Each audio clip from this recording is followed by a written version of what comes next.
Was insecure, yes, I was frightened to be myself. Seemed like a distant dream, lost in the crowd. I closed the curtains and I hit my hips and thighs in baggy jeans. But they said, love, don't fail if you're trying. I know in my heart I would succeed. When times get hard, you gotta keep on fighting. And all these battles, yes, they make the best of me. Cause I can rule like a queen, be a superhero. Hold my head high the further I go. I know I can love myself more than anyone else. I am fine and the world's got to know. Woman, I'm a woman, yeah. When this life is full of laughter and the lives are full of pain, I remember how the early days were darker, and so I stand up time and time again.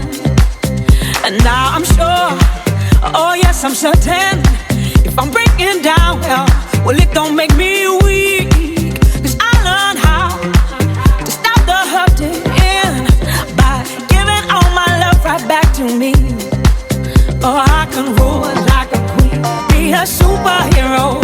Hold my head high the further I go.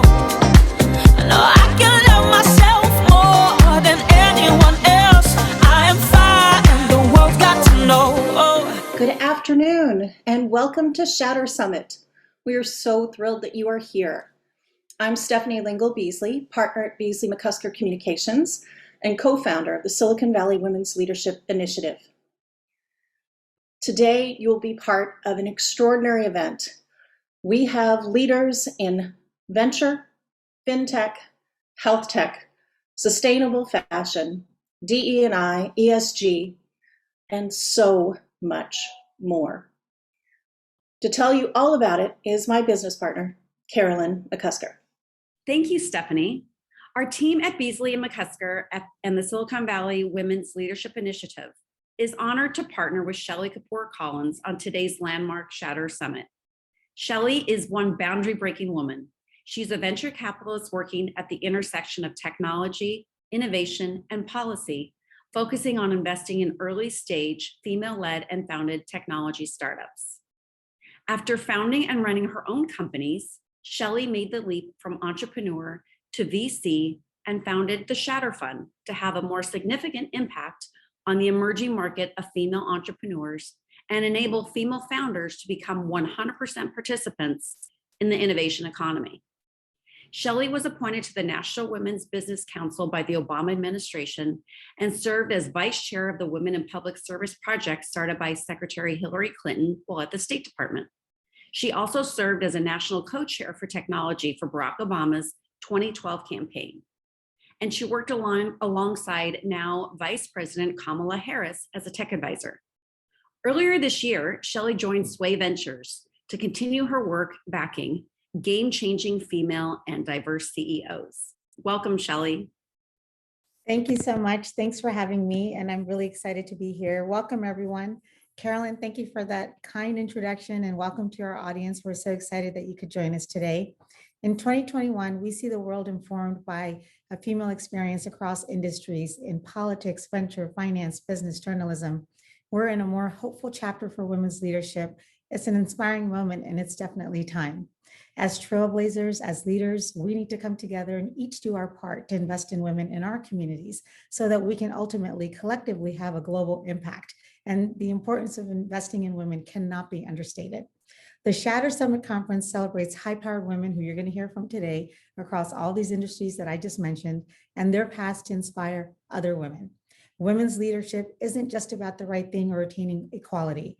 Women's leadership is invariably about economic growth, prosperity, and societal well-being. There's a direct link between innovation and returns, and that is all fostered by diversity in business and in these industries. While tremendous strides have been made to break the glass ceiling, there are more glass ceilings out there. Today, only 23% of executive roles are held by women. Historically, companies with women founders perform 66% greater than those founded exclusively by men. At today's Shatter Summit, we're so excited to highlight and celebrate these women who have been fearless in shattering glass ceilings across these male-led industries. These women have progressed with purpose and they've made an impact.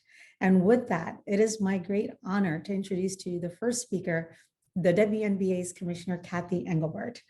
After becoming the first female CEO of Deloitte, Cathy joined us, and I'm going to, as the first ever commissioner of the Women's National Basketball Association, charged with bolstering visibility for the women's basketball and the WNBA players. While she was in this new role, Cathy had the ultimate challenge of doing this during a pandemic this could have anticipated, and yet she still continued forward and made sure that the players had a season. Cathy is a member of the boards of McDonald's Corporation, Royalty Pharma, and also serving as the first woman chair of the Center for Audit Quality Governing Board, and as a strong supporter of diversity and inclusion, the first woman of the Catalyst Board. Cathy was a founding member of the CEO Action for Diversity and Inclusion. She also served on the steering committee of the Fortune CEO Initiative and is a member of the Council on Foreign Relations. She's also vice chair of the Kennedy Center Corporate Fund Board.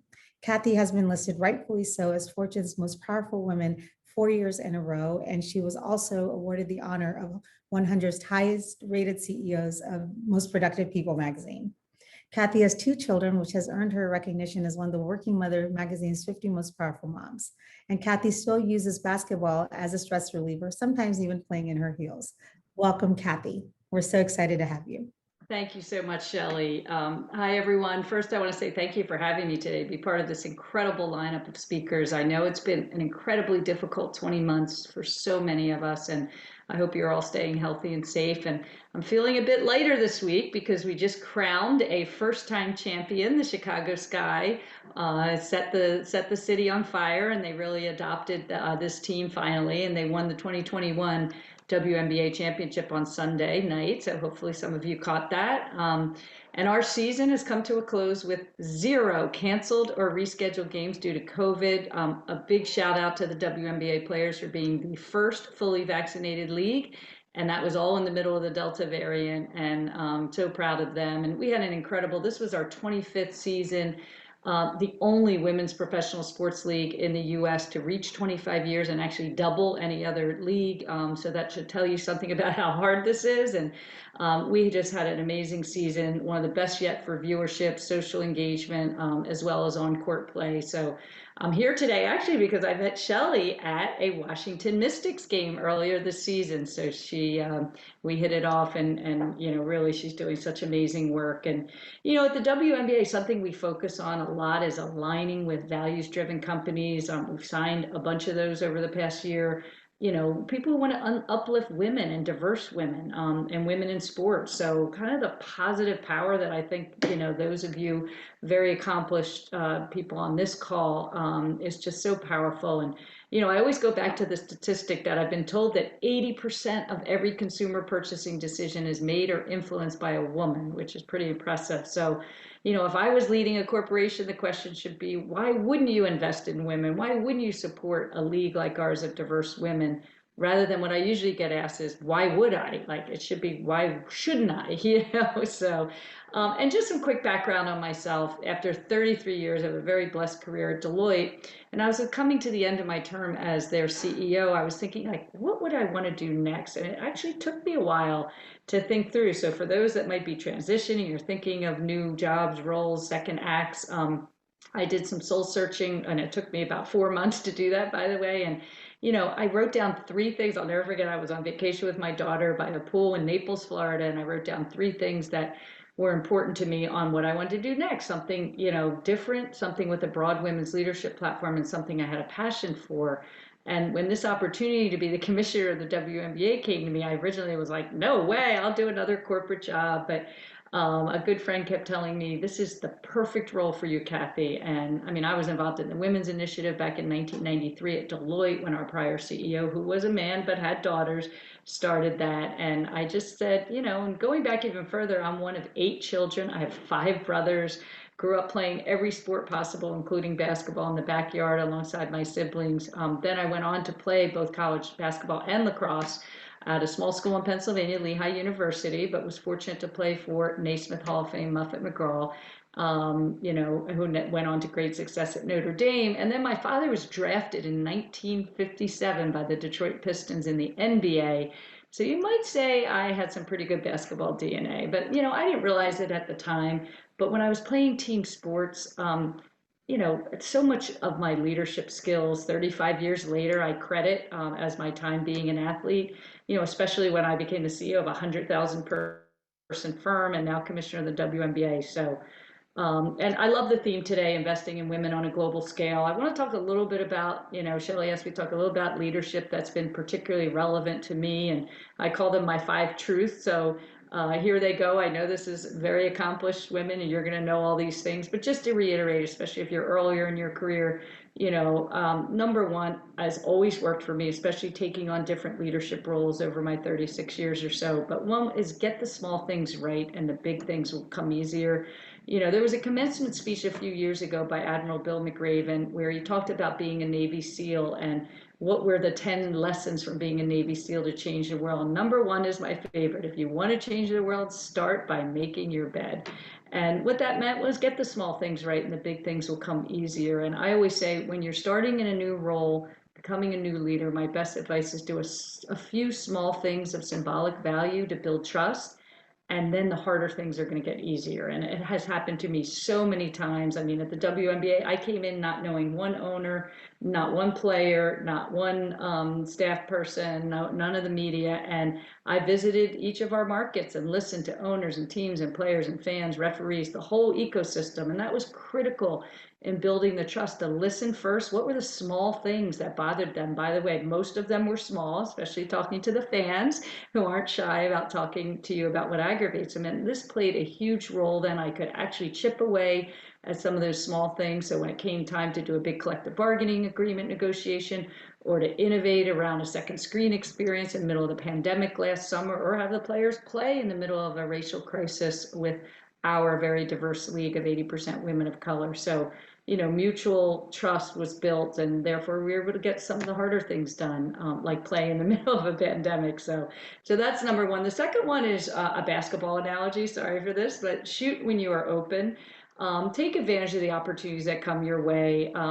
Shelly just threw out the stats about how few women are in executive leadership roles. And people say, how did you get to be a CEO, Cathy? And it was like raising my hand to lead a project or asking for a new role or building a capability that I didn't have or being courageous about a voice in a room. So I think it was Wayne Gretzky who said, you miss 100% of the shots you don't take. And I've seen it over and over again. Fear of failure is one of the biggest impediments to success. And I believe it or not, I was really shy when I first started out in my career. But as I gained experience, I became a lot more confident to again, raise my hand. So, the one thing I know is nobody's thinking about your career as much as you are. So, take those shots, raise your hand, and do something different out of your comfort zone. So that's number 2. Number 3 is, I love this one. And this was taught to me by a coach, be your best even in the most ordinary moments, because that will make you great in the extraordinary ones. So, that's, in sports, that's practice, prepares you for the big buzzer beater winning shot. But in business, it means preparation. And my coach used to say, if you could discipline yourself in practice, then when you got into the big game and you were exhausted or you were overcome with emotion of the competitive moment, your muscle memory is going to kick in because you've practiced over and over, and those ordinary practice moments would turn into extraordinary game moments. And, the recent pandemic's a perfect example. A crisis tends to accelerate and highlight issues that existed before the crisis, but it's also an opportunity to fix those weaknesses and turn those into extraordinary moments. So we had nothing shy of extraordinary last year. In our bubble in Florida, the players called it the wubble for the WNBA.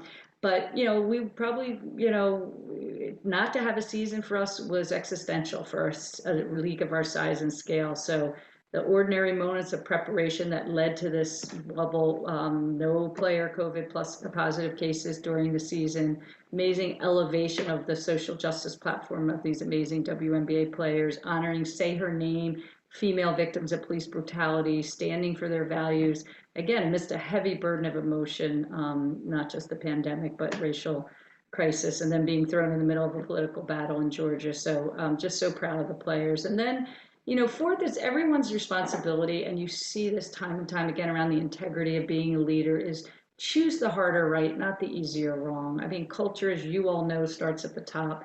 And it's hard. There's been many times in my career, especially in the past few years, when I've been faced with two paths to a decision and had to take the one that was harder and more challenging, but that I knew was the right one in the end. So always do the right thing. And sometimes doing the harder thing makes you unpopular. As a leader, you will get through that, I assure you. And sometimes it leads to inspiring things. So a real quick story, I was about a month into my CEO tenure back in 2015, seems like ages ago, and I was asked to be on Meet the Press on Mother's Day. And as Shelly said, I had 2 kids, so I said, oh, this is kind of cool. I'm a new CEO. They want me to go on Meet the Press. And the first question Chuck Todd asked me was about our maternity leave policy. And I like mumbled something not so inspiring or progressive. I had taken 2 of them. You would think I would be better, but you know, I left the studio and immediately called my head of talent and said, like, we need something more bold. And he said, perfect timing. Our team had already been putting together something. And so he went off to work. I became very busy with all the strategic challenges a CEO would face in their first year. And a year later, it was Mother's Day again. And no, I wasn't on TV this time, but I called our head of talent and said, Mike, like, where's our bold leave, family leave policy? And Mike said, oh, you know what, we evaluated that. We had a spreadsheet, the cost, and whether it was possible for such a large workforce to operationalize such a bold policy. And we rejected the plan, like the operating committee and the talent council. And I was like pretty exasperated, send it to me, send me the Excel spreadsheet.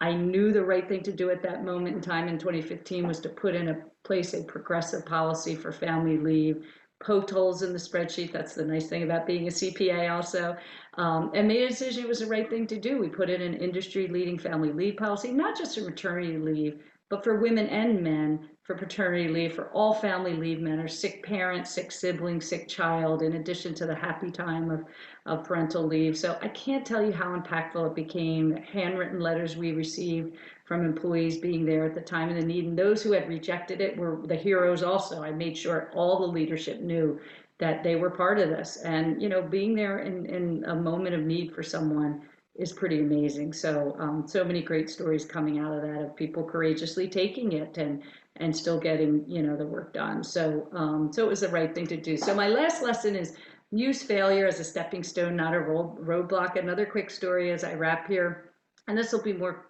career advice. Back when I was a young partner at Deloitte, I think it was in like 1997, I joined our new capital markets group working on complex financial instruments. And it took me a while to find my footing. And it's the first time in my career at that point where I wondered, like, had I made a big mistake, raising my hand to do something different?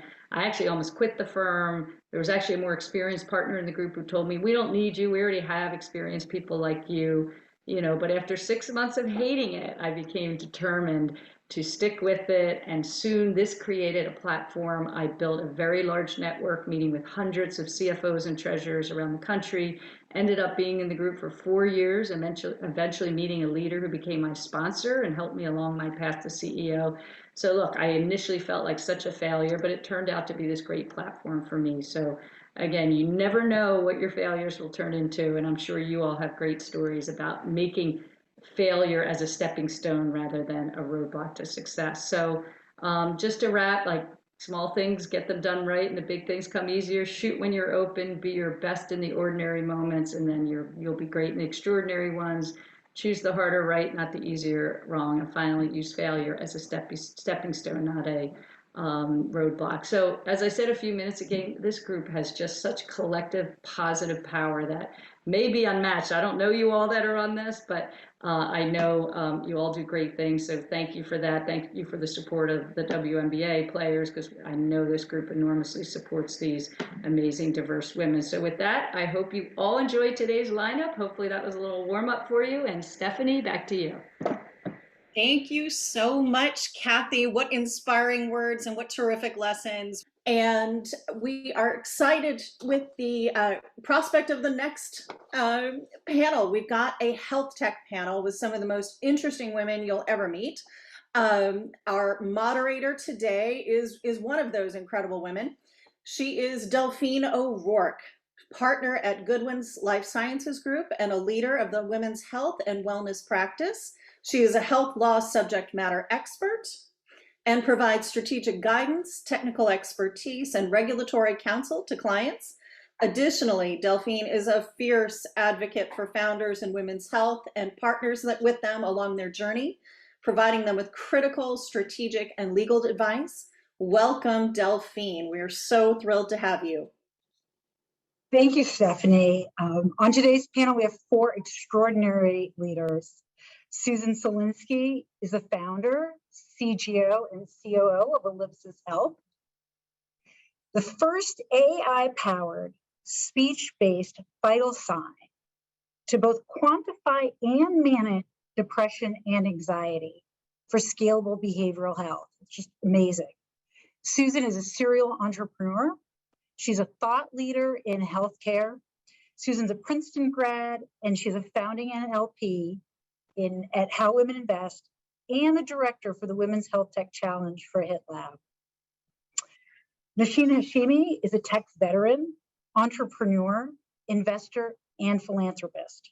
She is a founder and CEO of January AI, which is a precision health company that harnesses the power of artificial intelligence to help predict, postpone, and manage chronic disease.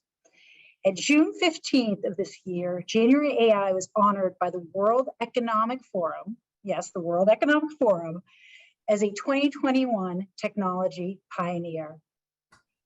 Jenifer Luisi Dasho is the CMO of Everly Health, which was formerly Everlywell, which is the digital health company at the forefront of the $300 billion virtual diagnostics-driven care industry.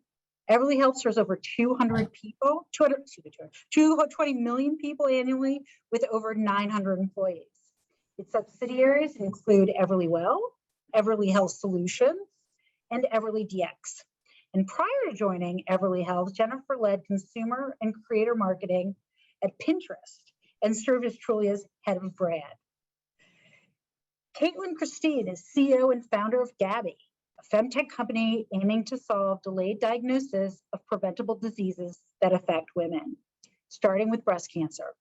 Kaitlin is a breast cancer survivor and an ovarian cancer previvor who has made it her life's mission to empower women to understand their bodies and advocate for themselves. Thrilled to be on this panel and to have time with my amazing friends and partners in women's health. So great to see everyone. Kaitlin, Gabbi is an extremely personal journey. And it would be great if you could share with us how it came to be and your mission. Sure. Thanks, Delphine. Pleasure to be here with you and all these other fabulous women.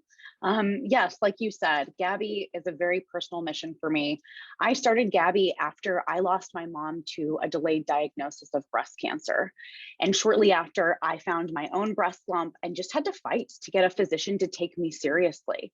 I was in my early 20s and I was being told I was too young or there's no way it could be breast cancer. I eventually chose to have at the time what was considered a preventative double mastectomy. And in surgery, I was diagnosed with breast cancer at age 24. I then went into healthcare. I was working for the world's leading genetic testing company, Myriad Genetics. And that's when I had this light bulb moment of realizing what happened to my mom, what happened to me was not a one-off incident. My mom and I were actually not unique, that women didn't understand their risks and were experiencing a delayed diagnosis every day all around the world. So I then developed Gabbi, and we've created an AI algorithm that can predict a woman's 2-year risk of breast cancer, give her a personalized action plan, and then navigate her to an early detection. It's just amazing, absolutely. But the story and what you're doing, and this is why it's the Shatter Summit. This is just so inspiring. So you're meeting a need, you're solving for a need. I'm going to turn to Susan because we know that mental health, we're in crisis. Behavioral health for children, for adults, COVID has only exacerbated. So tell us about Ellipsis Health. Tell us your mission. Tell us where you're going. Well, first of all, it's just an honor to be here today with the women on this panel and have the opportunity to introduce Ellipsis Health. So thank you to Shelly, Stefanie, and Carolyn for creating this incredible community around women. And thank you, Delphine, for leading this important conversation on AI. So yes, at Ellipsis Health, we use voice to create objective and scalable measurement tools for depression and anxiety. And during the past 19 months, we've had to deal with this very changed world. The pandemic has also created an epidemic for mental health. All of us know someone who is fighting depression and anxiety right now, a parent, a coworker, a child, maybe even yourself. So far this year, 4 in 10 adults have reported symptoms of anxiety or depressive disorder. And on average, people struggle for over a decade, 11 years, with symptoms of mental health before they get treatment in the US. That's just not good enough. There's no blood test, no vital sign. We have no blood pressure cuff for mental health. So that's the problem we're solving. We're trying to solve for the fact that there isn't a scalable way to screen and monitor mental health outside of a lengthy mental health professional assessment, or we use paper or digital surveys and they haven't changed in decades. We expect people to self-report that they have depression and anxiety symptoms, and we ignore their education level and their cultural background. And then if we do identify them, how do we measure what's working and what isn't to help them regain their health? So we're changing this narrative. Using AI, our technology takes in voice, and with the permission and consent of the person who is speaking, we're able to return back clinical grade scores for anxiety and depression to care teams. So why voice? Simply put, voice is all around us. It's what we're using today. It's natural, it requires only a microphone, it's supported by speech technology everywhere. And spoken language is valuable as a biomarker because it's low stigma and it's a non-invasive way to measure behavioral health. And free speech is truly a window into the mind. So our vision is really to screen and monitor mental health at scale so that every person has equitable access to care. Access, that's so important, because if we're going to solve solutions and gaps in our current healthcare system, it needs to be accessible to all. So I'll turn to Jenifer because, scalability, you've had an explosive year. I mean, at every level. So tell us about that. Tell us about your vision. Tell us about your growth. Tell us about what's next. Absolutely. So nice to be here. And I couldn't echo the group more about how just exciting it is to be speaking and hearing from such fabulous leaders.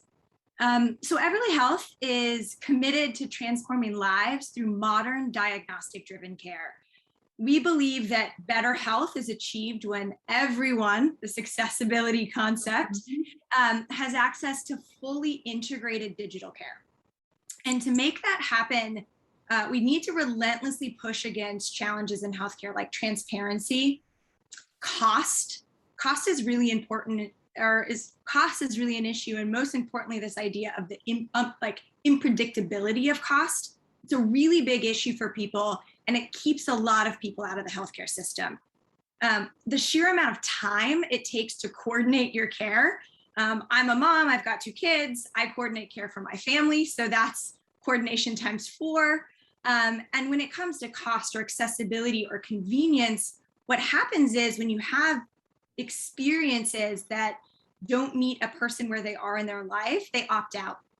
And so you have to build products that meet people where they are. We often hear from our customers that they equate their healthcare system to the DMV. And we know that if your comparison point is the DMV, people are not going to be putting their healthcare first.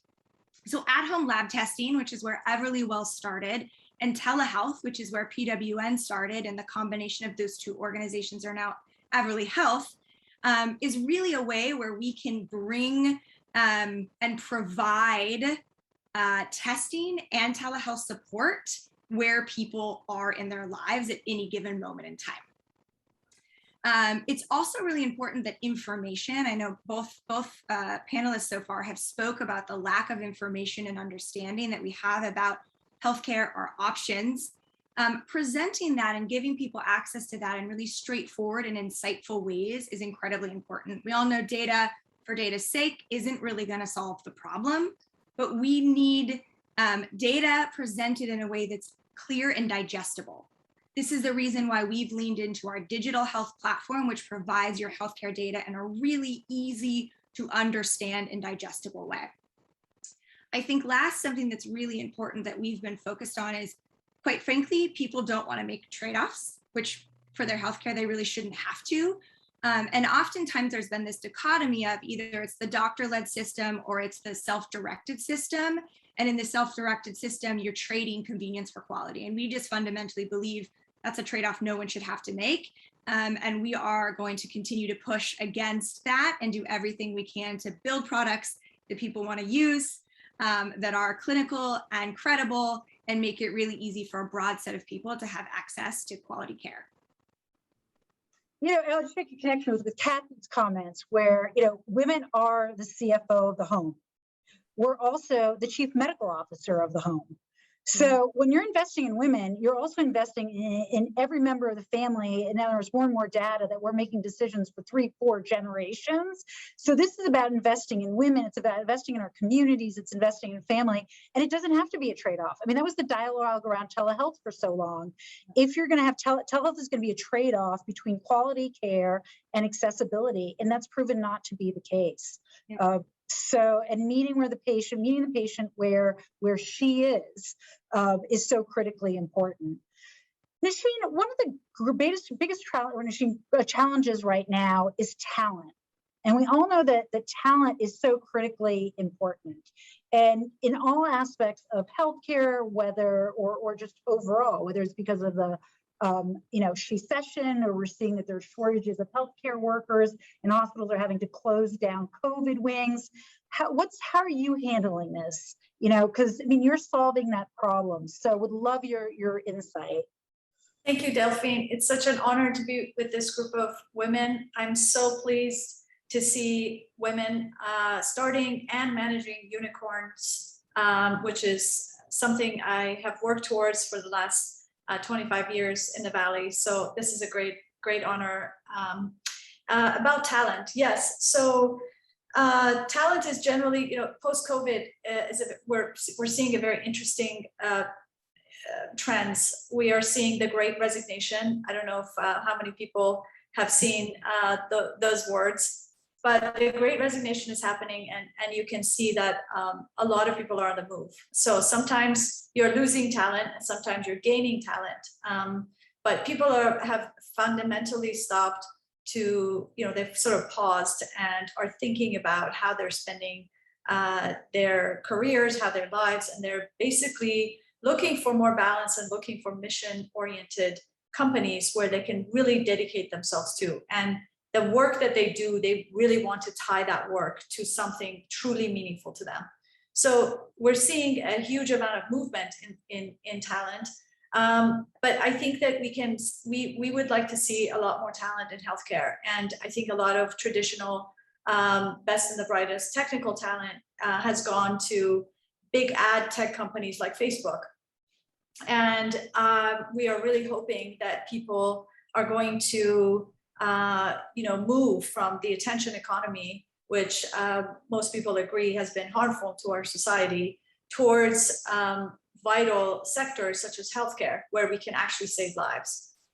So we are fortunate to be a multi-omic precision health company, AI-based, and our foundational IP is around AI, and we take data from wearables and from self-reported data, and we predict people's blood sugar. So we work in cardiometabolic disease and health. And so fortunately for us, because we are mission-oriented and because there are 122 million Americans today who have diabetes or prediabetes, so 34 million people have diabetes today. By the way, 22% of them are not diagnosed. So I am obsessed with prevention, and as other panelists have said, allow people to have data about themselves to know themselves deeply and to self-advocate. There are also 88 million people with prediabetes in this country, and of those, 84% don't know that they have prediabetes. So 122 million people in this country are on a very serious disease spectrum, where if they continue to develop comorbidities and have other complications that are life-threatening, and yet they don't know about it. So, and this is after all the money that we spent. So we spend about $650 billion just on diabetes and cardiovascular disease in the US every year. So essentially the prize is huge, which is human life, as well as saving a huge amount of money, and obviously avoiding a lot of suffering that comes from disease and comorbidities. And we're really hoping that a lot of talent shifts from ad tech into health tech in a big way. And the way we attract talent is really mission oriented. Because of our mission, people come to us. Also, a lot of people come to us because they have diabetes. Two reasons. And if you're looking for a mission, investing in women's health, investing in the future, investing in our children's health, that's I don't have to sell it, right? I mean that we're trying to shift from a sick healthcare system that treats the sick to a system that prevents disease for the healthy. And you are all amazing trailblazers. You are all thought leaders. And I'm inspired and have great confidence in the future of our healthcare system, listening to the work that you're doing. So thank you to just, for bringing together and sharing what you're doing, what your companies are doing to really move the needle on women's health and how you're using AI to do so. So thanks so much. Thank you, Delphine. It's a pleasure to have you today. And thank you to all of you trailblazers in healthcare. That was awesome.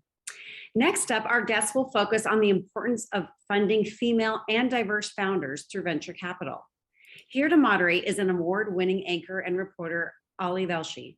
Ali brings his sharp analysis and point of view to the morning show Velshi, airing on Saturdays and Sundays on MSNBC.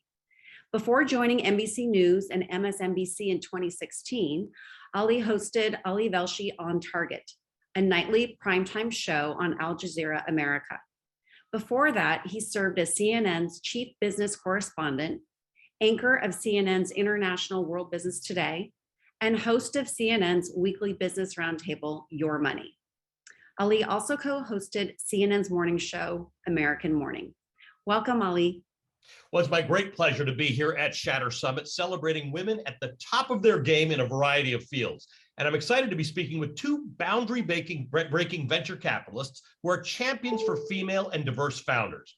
Shelly Kapoor Collins is a venture capitalist working at the intersection of technology, innovation, and policy, with a focus on investing in early-stage female-led and founded technology startups in e-commerce.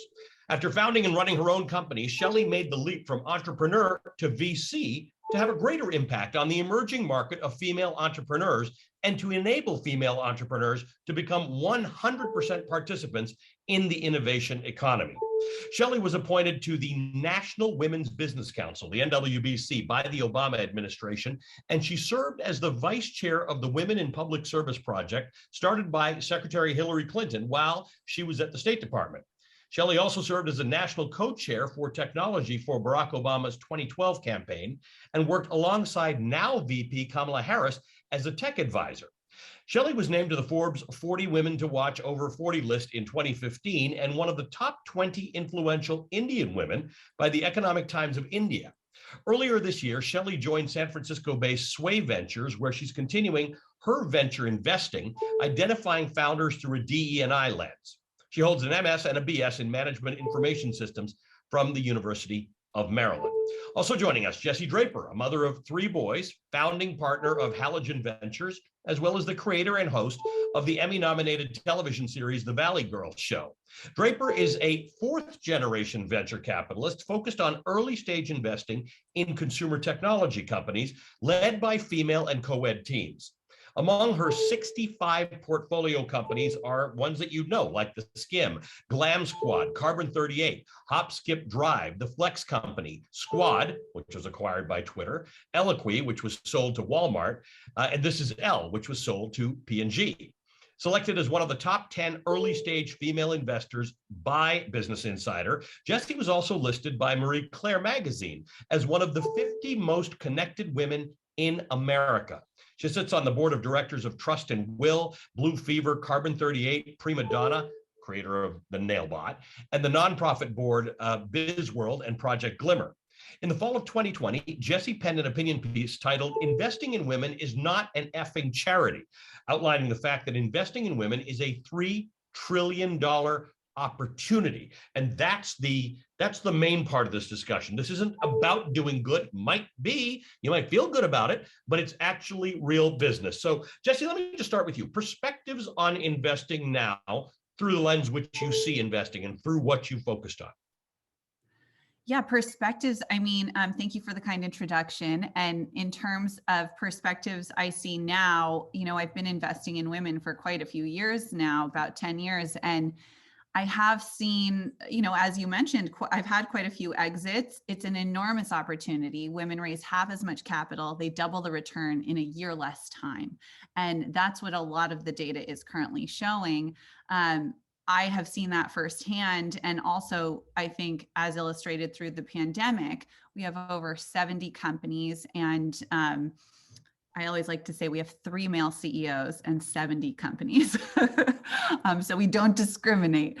But through the pandemic, I think it was the best example of this within our portfolio. We would see these incredible women who I got all on a Zoom call with, you know, 50 plus of them, and just wanted to make sure everything was okay in those first couple of weeks of the lockdown. And if nothing, women have 10 backup plans, and they were all way ahead of me, you know, saying, we're doing this, we're transferring our entire business online, we're launching new products, like we figured out how to manufacture here.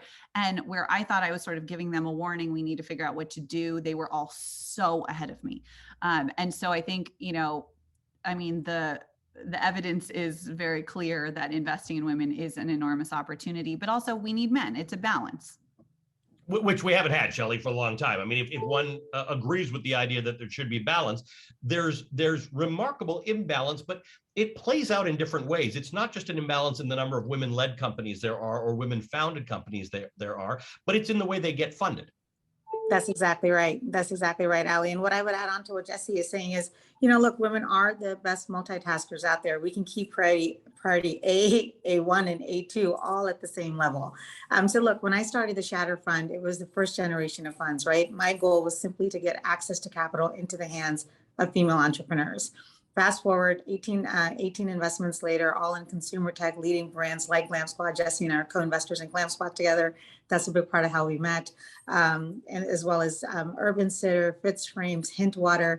And it's clear to me that really, you know, women are the innovators. They just need a seat at the table. They don't have to be lucky to have a seat at the table. They belong here.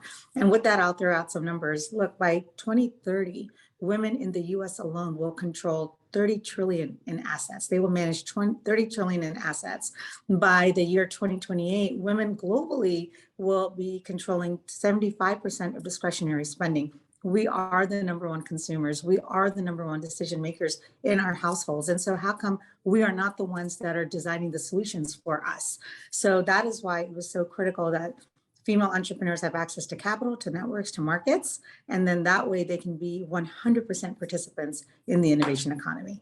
So Jessie, how do we navigate around the fact that we, society, somewhat male-dominated society, probably needs to change some things because we need to change some things, right? The last few years have been about realizing power dynamics and structures that have been unfair, but that's a completely separate discussion than what you as a fourth generation investor understand to be possible missed opportunity here. Your whole opinion piece about this is not an effing charity is that you're just missing something. You're missing out on all that stuff that Shelly was talking about. How do we break that logjam?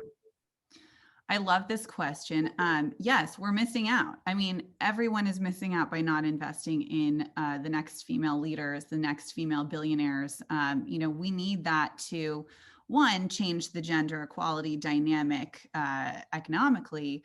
And the data is also there that if you invest in women, they sell their company for $1 billion. For example, Cindy Eckert, who created the first female Viagra and sold it to essentially Viagra and sold it to Valiant Pharmaceuticals. She is now investing all of that back into the female ecosystem. And that is shown to be what happens. But in terms of how we break this, there's a few problems. One, women aren't getting enough funding at the earliest stages, and that's really, really important. And in order to fix that, we need more emerging managers programs, more funding going to emerging managers programs currently with the regular fund of funds and pension funds, et cetera.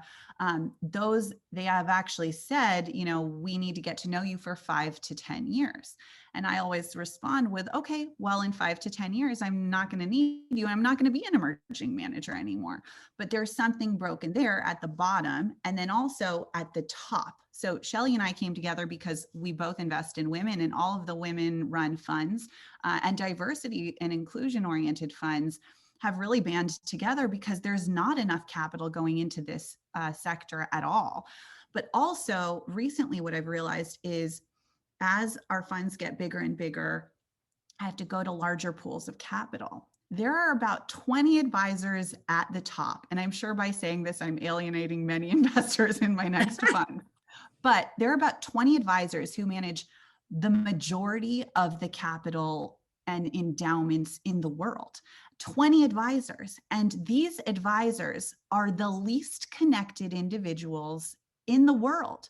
And so if we're an emerging manager and you're saying, at some big pension fund endowment, what have you, oh, you need an introduction and you need an introduction to one of these 20 advisors, you need to be accessible. So access to capital is a huge problem. Like at Halogen, we're really saying, you can find us through our website. I'm super accessible on Instagram, Twitter. We take pitches everywhere. You're in a position as an investor, you have to be accessible. And I understand there's this sort of chicken and egg and like you sit on a pile of gold, you have to kind of like stay away from certain people or whatever it is. But I have this theory that's half baked. So I've decided to tell you about it today at the Shatter Summit, that if we blow up the advisors and say, if you manage more than $2 billion of capital, you definitely have more than enough money to hire someone in-house that will create diversity of thought. You'll literally throw a bomb into billions of dollars of capital, and that will be more diversity of thought, diversity of investment, diversity of theses. Like there's so many different places that money will go. But when you're just depending on those 20 advisors, they say, I only want to invest in Sequoia. I only want to invest in these funds where the money has been going for the last 30, 40 years. And I think that's wrong. So those are a couple of things that need to change. Let's talk about that, Shelly. Diversity of thought. It's not something everybody's looking for. If you take Jessie, what she's told us, and you've got these 20 or so advisors in the world, and probably the next 200 below them, people invest in what they know, what's worked, what's gone on. We're in this moment where relatively smart, even relatively not smart investors can probably get a fairly good return now from throwing their money wherever they throw them. How do you break people out, Shelly, from this habit that they have of the club they know, the people they went to school with, the people they play on sports teams with, whatever it is, and to say there's a whole nother world out there that involves diversity and involves women, but they're not at the same tables. How do you break that? So two things, Ali. I recently wrote a paper on male allyship.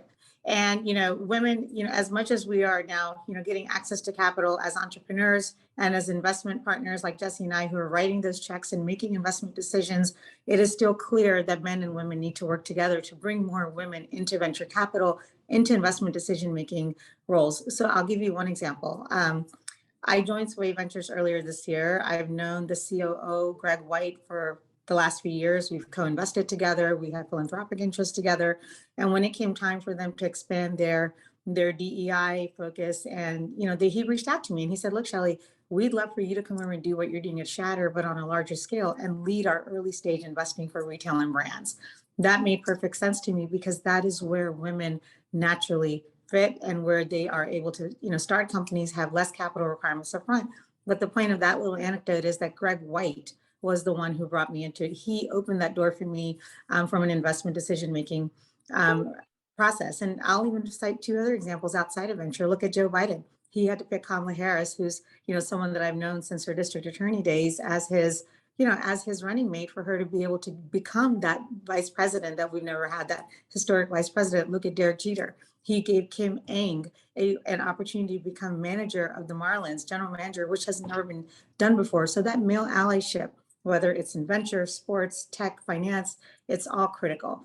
The other part of it is that, what you're referring to where men give to each other, they raise from each other, people they look like, that's called homophily, right? The phenomenon is called homophily. And if you go back to the roots of venture capital and all these companies, these storied VC firms that were started, they were started by men who gave to each other, they raised from each other. And then there was no room for people like me that look like me, or maybe Jesse, women entrepreneurs that could come into that world. So my path into venture was definitely not linear. I started off as a programmer, corporate techie, political techie, and then made it into venture. And all along I'd been angel investing, but that's not deliberate. And we need to be more deliberate about getting those emerging managers that look like me and Jesse, because there's a direct correlation between diversity and innovation, which leads to greater returns for investors. And we can't miss out on that. I think that's great. The concept of being deliberate and of male allyship, I think, is really important. Something that men don't necessarily hear enough about or read enough about or learn. What's my role here? How do I help? I get it that there's a log jam, there's a problem. What can I do to help solve it? Jesse, let's talk about red flags. Let's talk about things you have to watch out for as you advance in this effort to fund more companies that are led and founded by women.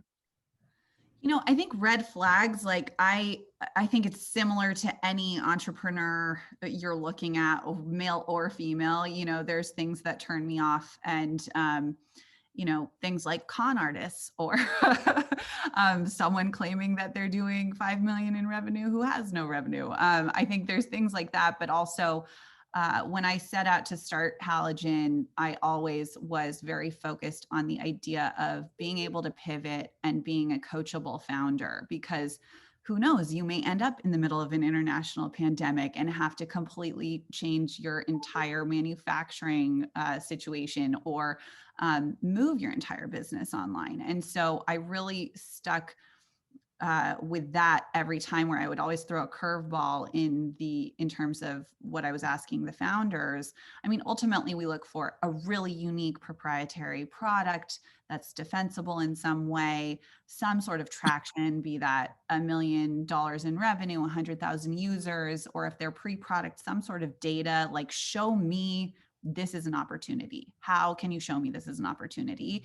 And then, most importantly, it's the founders. Why are you the best person to lead this team?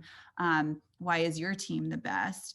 And, talk to me about that. And I really spend as much time as I possibly can with the founders. But I always focused on this idea of openness, coachability, understanding that it's not a straight line when you're building a business. And I want to know that if your bank account is empty, you're going to still figure out a way to de-risk my check and make sure that we get there and find some outcome.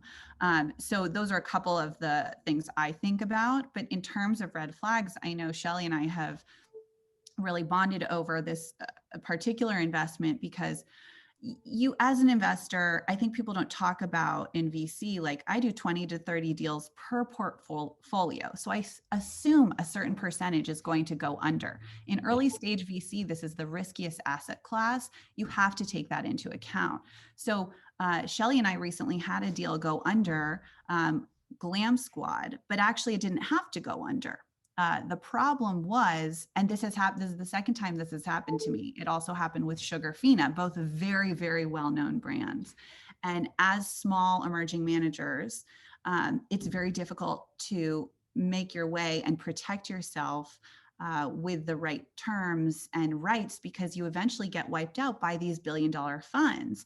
All of the billion-dollar funds that you have heard of that, you can walk up and down Sand Hill Road in Silicon Valley, they are notorious for just wiping the cap table if they're bored of the investment. And because they write the larger checks, they get the board seat.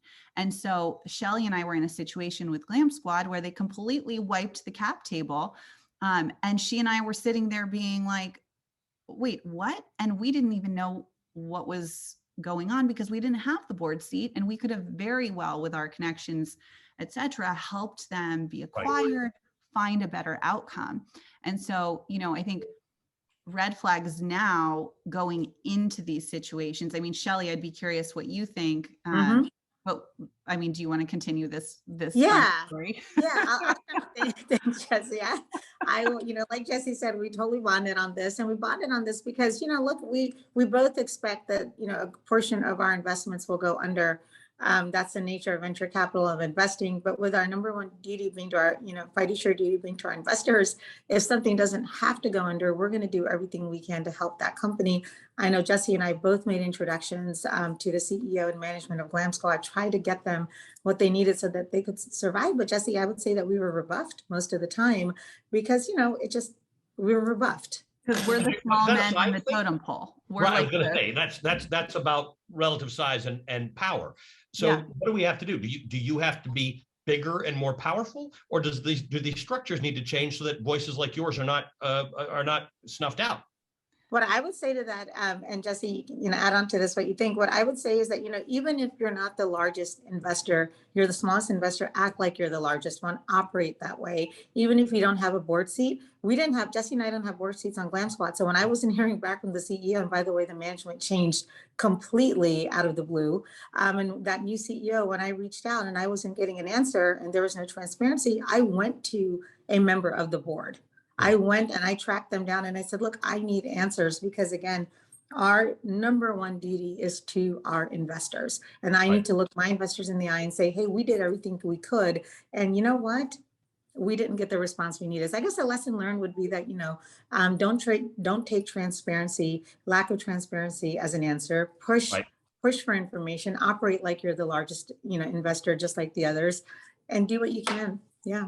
And protect yourself in the beginning. I think you put it in the terms in the beginning that, you have those rights to protect your shares, and that, if a certain situation came, they would do everything in their power to sell the company and create an outcome for everyone.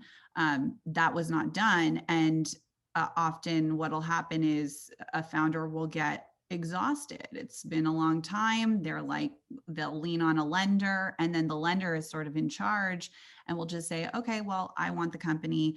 And, if you don't abide by these rules, I will take over the company. And that's essentially what happened, amongst other things.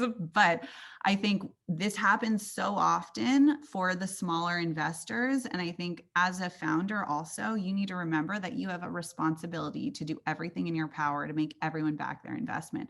So Shelly and I are now out of the deal, as are SoftBank, NEA, numerous others, where that could have been avoided. And now someone else is running a soon to be very successful business. We're out of time. This is a great conversation. And I love the fact that you were so specific about it, because these things can be a little bit squishy when talking about, how to be your best self. There are some really good specific examples, and the transparency that you bring to the conversation is really great. I wish you both continued success. My apologies to those of you watching this. We've been trying for a long time to figure out where that beeping is coming from. It does not appear to be any of us, but there's a gremlin in here somewhere. But what a great conversation. Shelly and Jesse, thank you for letting me be a part of it. And to those of you who are watching this, please enjoy the rest of Shatter. Thank you, Ali. Thanks for being here, Jesse. Thank you so much, guys. Thank you so much, Ali, Shelly, Jesse. We could have listened to you for so much longer than we have time for. Right now, I would like to introduce a subject that could not be more timely right now. How many of us have heard about the problem with the global supply chain? Here in a fireside chat, we have one of the world's top experts in global supply chain, Jenifer Bisceglie, CEO of Interos. She will be in conversation with the executive editor of global technology for Bloomberg, Tom Giles. Tom was previously the managing editor of US Company News and team leader for US Technology. He was also the editor of BusinessWeek.com's technology channel. And before joining BusinessWeek.com in 2005, Tom was deputy technology team leader at Bloomberg News, where he spent more than 8 years with stints in New York, London, and San Francisco. He holds a master's degree in international affairs from Columbia and a BA in politics from Princeton. Tom also serves on the board of the American Leadership Forum of Silicon Valley. Welcome, Tom. Thank you, Stefanie. It's great to be here at the Shatter Summit, and it's my pleasure to introduce to you Jenifer Bisceglie. Jenifer is the founder and CEO of Interos, which is a company that uses AI and machine learning in particular to root out hidden risks in the global supply chain. With more than 2 decades of background experience in this area, Jenifer is often called on to share her expertise with professional organizations, congressional committees, including the Congressional Cybersecurity Caucus, the Homeland Security Governmental Affairs Committee, and the U.S.-China Economic Security Review Commission. As Stefanie pointed out, this could not be a better time to talk about this monumental disruption that we are all experiencing in the global supply chain. Jenifer, you are so uniquely positioned to talk about this. I want to delve right into the technology that you specialize. You ingest 85,000 data sources, monitoring ripple effects of 225 million events around the globe at any minute, cutting across 15 million suppliers. You're gathering all of this data, and given where we are in the supply chain crisis, I'd like you to take us back to early 2020, before most of us saw this coming. What were some of the indicators? What was the canary in the coal mine that you started to pick up on that something was about to go really wrong? Sure, Tom, thanks. First, thrilled to be here. Great topic. And as you mentioned, from investing in women, and as you mentioned, supply chain, I think 2 real things came to us very, very quickly back in that February, March timeframe of 2020.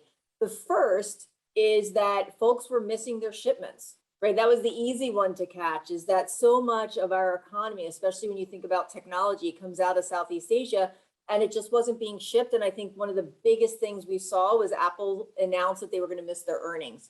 The second is that my company, Interos, we saw an uptick of inbound requests of over 500% between March and April without doing any marketing on the topic.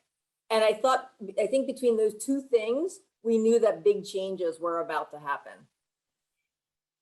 Why did so many of us not see this coming? What was it about this? What is it about the way we are structuring ourselves within companies, within businesses, that made it so hard to foresee this? Well, so it's kind of interesting. Interos is 17 years old. So this is not something we just thought up in the last 12, 24, 36 months. I have been at this as the CEO and founder for 17 years and in this industry for well over 20. And I remember I started this company in 2005, and within the first 3 to 5 years, had someone from one of the bigger services companies take me out for a drink and said, really, you're going to bank your whole career and your whole company on this concept of supply chain risk? And I said, absolutely. And I think that was really a great, kind of a lead into the fact that folks weren't thinking about this. And if you look at how organizations, the world's largest companies, looked at their supply chain, it was kind of dirty. It was warehousing and trucks, and it was lower in the corporate conversations and the corporate hierarchy for sure. And so what we're seeing now is that because of what's happened the last year and a half and the elevation of the discussion and how personalized the concept of supply chain became, now you have CEOs that it's literally on their desk to report on it. And you have boards that are asking the CEOs and the C-suite up to twice a month. So 24 times a year, companies are now talking about the problem of the global supply chain. And I think it really was an awakening, a unique situation in that the last year and a half, there is every country and every company in the world got educated. They are only as strong as their weakest link, if you will. And it all comes back to the supply chain. It reminds me of the way we were talking about cybersecurity 5-10 years ago. It was an afterthought at that point. And then since then, you've seen where boards have to have somebody who has expertise in this area. You have to have at the C-suite level, someone who's thinking about these things. And it sounds like that's the kind of sea change that we're in the midst of right now. Absolutely. And it was actually, I think that's a great parallel and very much how I modeled Interos. When we really saw the uptick before the pandemic, before 2020, when we first moved from services to technology, it was very much riding the shirt tails of cyber. Our first customer was the Chief Information Security Officer because cyber taught the world. It wasn't who you were connected to, who you knew you were doing business with. It was everybody they were connected to. And the true importance of continuous monitoring. And Tom, when I saw the sea changes happening around cyber and the fact, to your point, it was becoming institutionalized, then that is really when we moved and started investing in the company and moved it from services to technology and really never looked back. Now, given your perspective and all these data points that you're able to analyze at any given point, how much worse, look into your crystal ball, how much worse is it going to get? And how long is this going to endure? Yeah, I think that's the magic question. And right now, especially with us all running up into the holidays, everyone wants to make sure that they have toys under the tree. People want to buy new cars. There's a lot of things happening right now around the world. And, I think the thing to remember is that if we unpack what the supply chain is, it's really a lot of people and process, and it really just needs to smooth out. The last year and a half, you had an unprecedented surge of ordering of product in the supply chain away from services. So think about how popular Amazon is and how we're all ordering food from home. The surge of product in the supply chain is absolutely unprecedented. So that needs to level off. We also have to see services come back, which will employ more people to help level off the labor. And so some of this is going to take time. I've heard the street talk about 1.5 to 2 years. I think that's probably right. And there's a lot of things that are going to happen over that 1.5 to 2 years, but it's got to be a bit natural, if that makes sense, Tom, in that a couple things. One, whatever's happened over the last 1.5 years, we have to assume it's going to continue as far as this is the new life and the new way to do business. And at the same time, we as businesses in a global economy cannot absorb or withstand the consistent shocks to our system. And so as we go through the next 1.5 years, really making sure that we are investing in the right places to help that natural smoothing to occur is really where the leadership needs to focus on. I think it's really tempting to look at this as we use the phrase black swan event. This is, a once in a you name it number of decades kind of thing. But what is your advice to business leaders who might be looking at this and going, oh, thank goodness, everything's going to go back to normal in a couple of years. And thank goodness we can put that whole pandemic thing behind us. Well, I think be the new normal.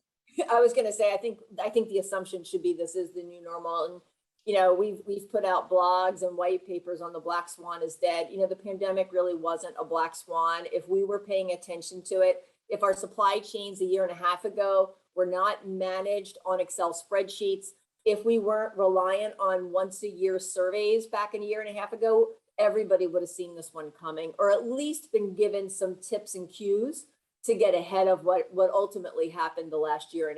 And so I think that now is the time to assume this is the new normal, and also assume that our businesses cannot take the shocks to our system that we've been experiencing.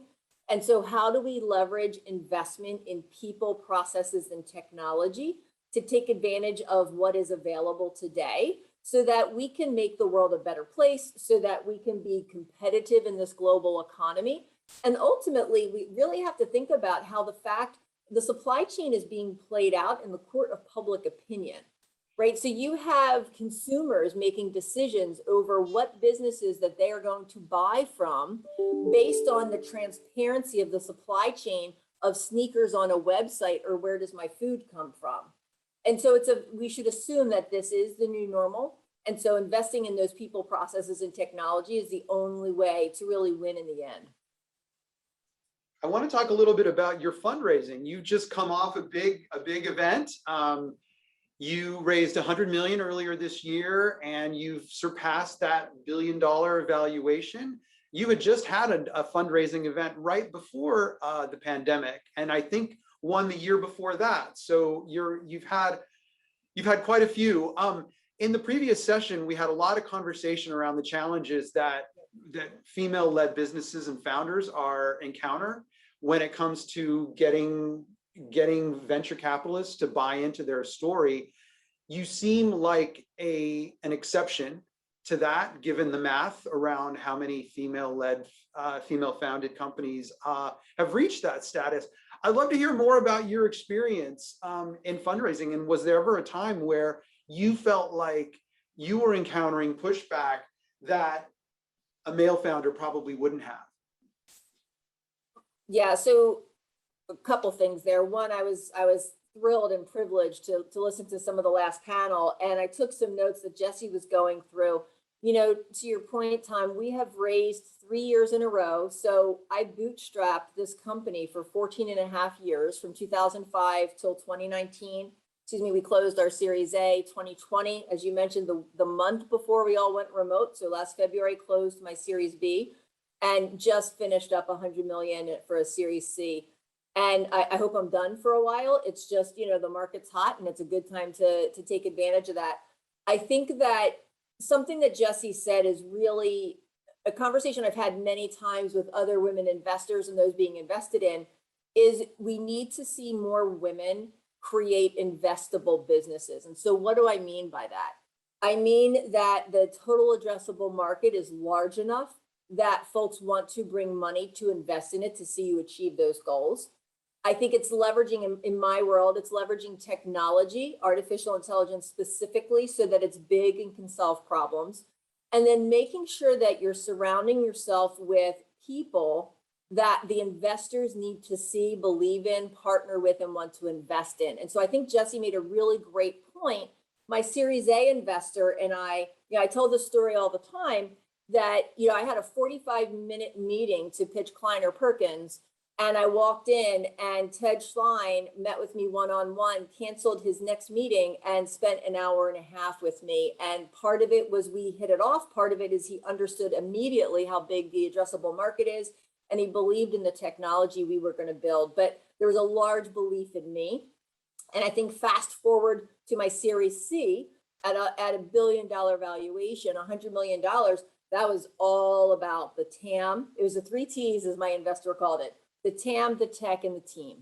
And so the investors need to feel confident that you will protect their investment and that you're going to be there in the long run. I do think that my story, it being a bit unique in the fact that we bootstrapped for 14 and a half months, also lent itself to the belief that we had the fortitude and the stick-with-itness, if that's a word, to see this till the end. But I think it's ultimately what got me here. What is, when founders come to you, when entrepreneurs come to you, male, female, I mean, what are some of the most important pieces of advice that you pass on to them, particularly when they would say to you, but I have that investable, you know, I have a TAM, I have an investable technology, but I'm encountering opposition, I'm encountering challenges. What are some of the best pieces of advice that you would have for people in that position? You know, I think that if you're able to very easily explain the total addressable market, the TAM, how you're going to capture that, and you have the right people you're surrounding, so very easy and transparently, I think that's a real big deal. I think also some of this, right or wrong, does come down to a bit of chemistry, is in can we work together? Because not always is it going to be a good news story when you're working with your investors and your board. So making sure you have some level of trust, because they're trusting in you, but you're also trusting in them, right? So 3 years ago, I owned 100% of my company.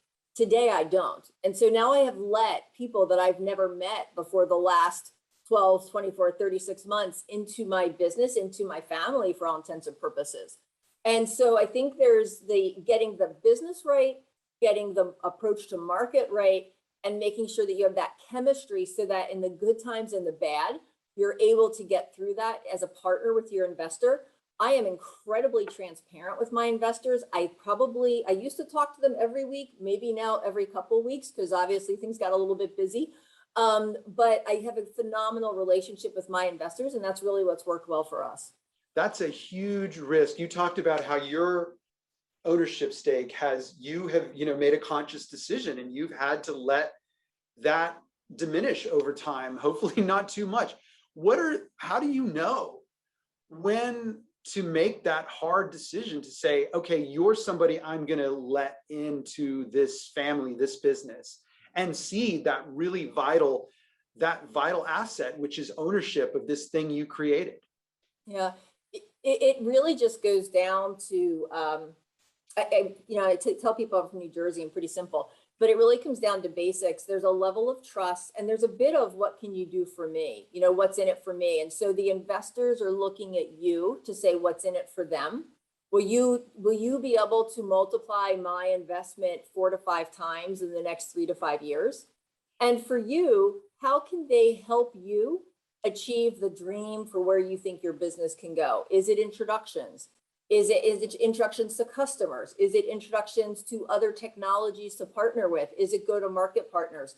There's a little bit of how do you use each other in effort to achieve the goals and the ultimately the desired outcome. I will tell you, to your point, when I started taking on investments for my Series A, I had several folks that had known me for years that were like, wow, you're giving away your company, you're giving away your company. To your point, though, as long as you do this smartly and you surround yourselves with really smart mentors, we're going to be okay at a percentage of $1 billion valuation. And I think that if you're focused on the long game and you're focused on the big picture of what you can accomplish, I started in the world of supply chain, which isn't really sexy. It's not very female dominated, over 20 some years ago. And I tell people, it's really, like I said, it's not sexy, but it pays the bills. I'm not real fun at a cocktail party, but right now it's incredibly necessary. It's a board imperative for every company around the world, especially those in the public domain. And so now we can see, the fruits of our labor. Last thing before I let you go, Sure. I'd love to get your, in a lightning round, you talked about being glad that you don't have to go into fundraising mode anytime soon. What are there metrics you're looking for before you take that next step, whether it's another series or even starting that conversation with bankers about, the next step and whether it's a public market debut? The biggest thing for me is making sure that we have just raving fans as customers. It's all about go-to-market and customer stickiness right now. That's our big metric. Thank you so much, Jenifer. Great conversation. Back to you, Carolyn. Thank you, Jenifer and Tom. That was another fascinating conversation that we just didn't want to end. So thank you both for your time, and congratulations, Jenifer, on Interos' success. It's phenomenal.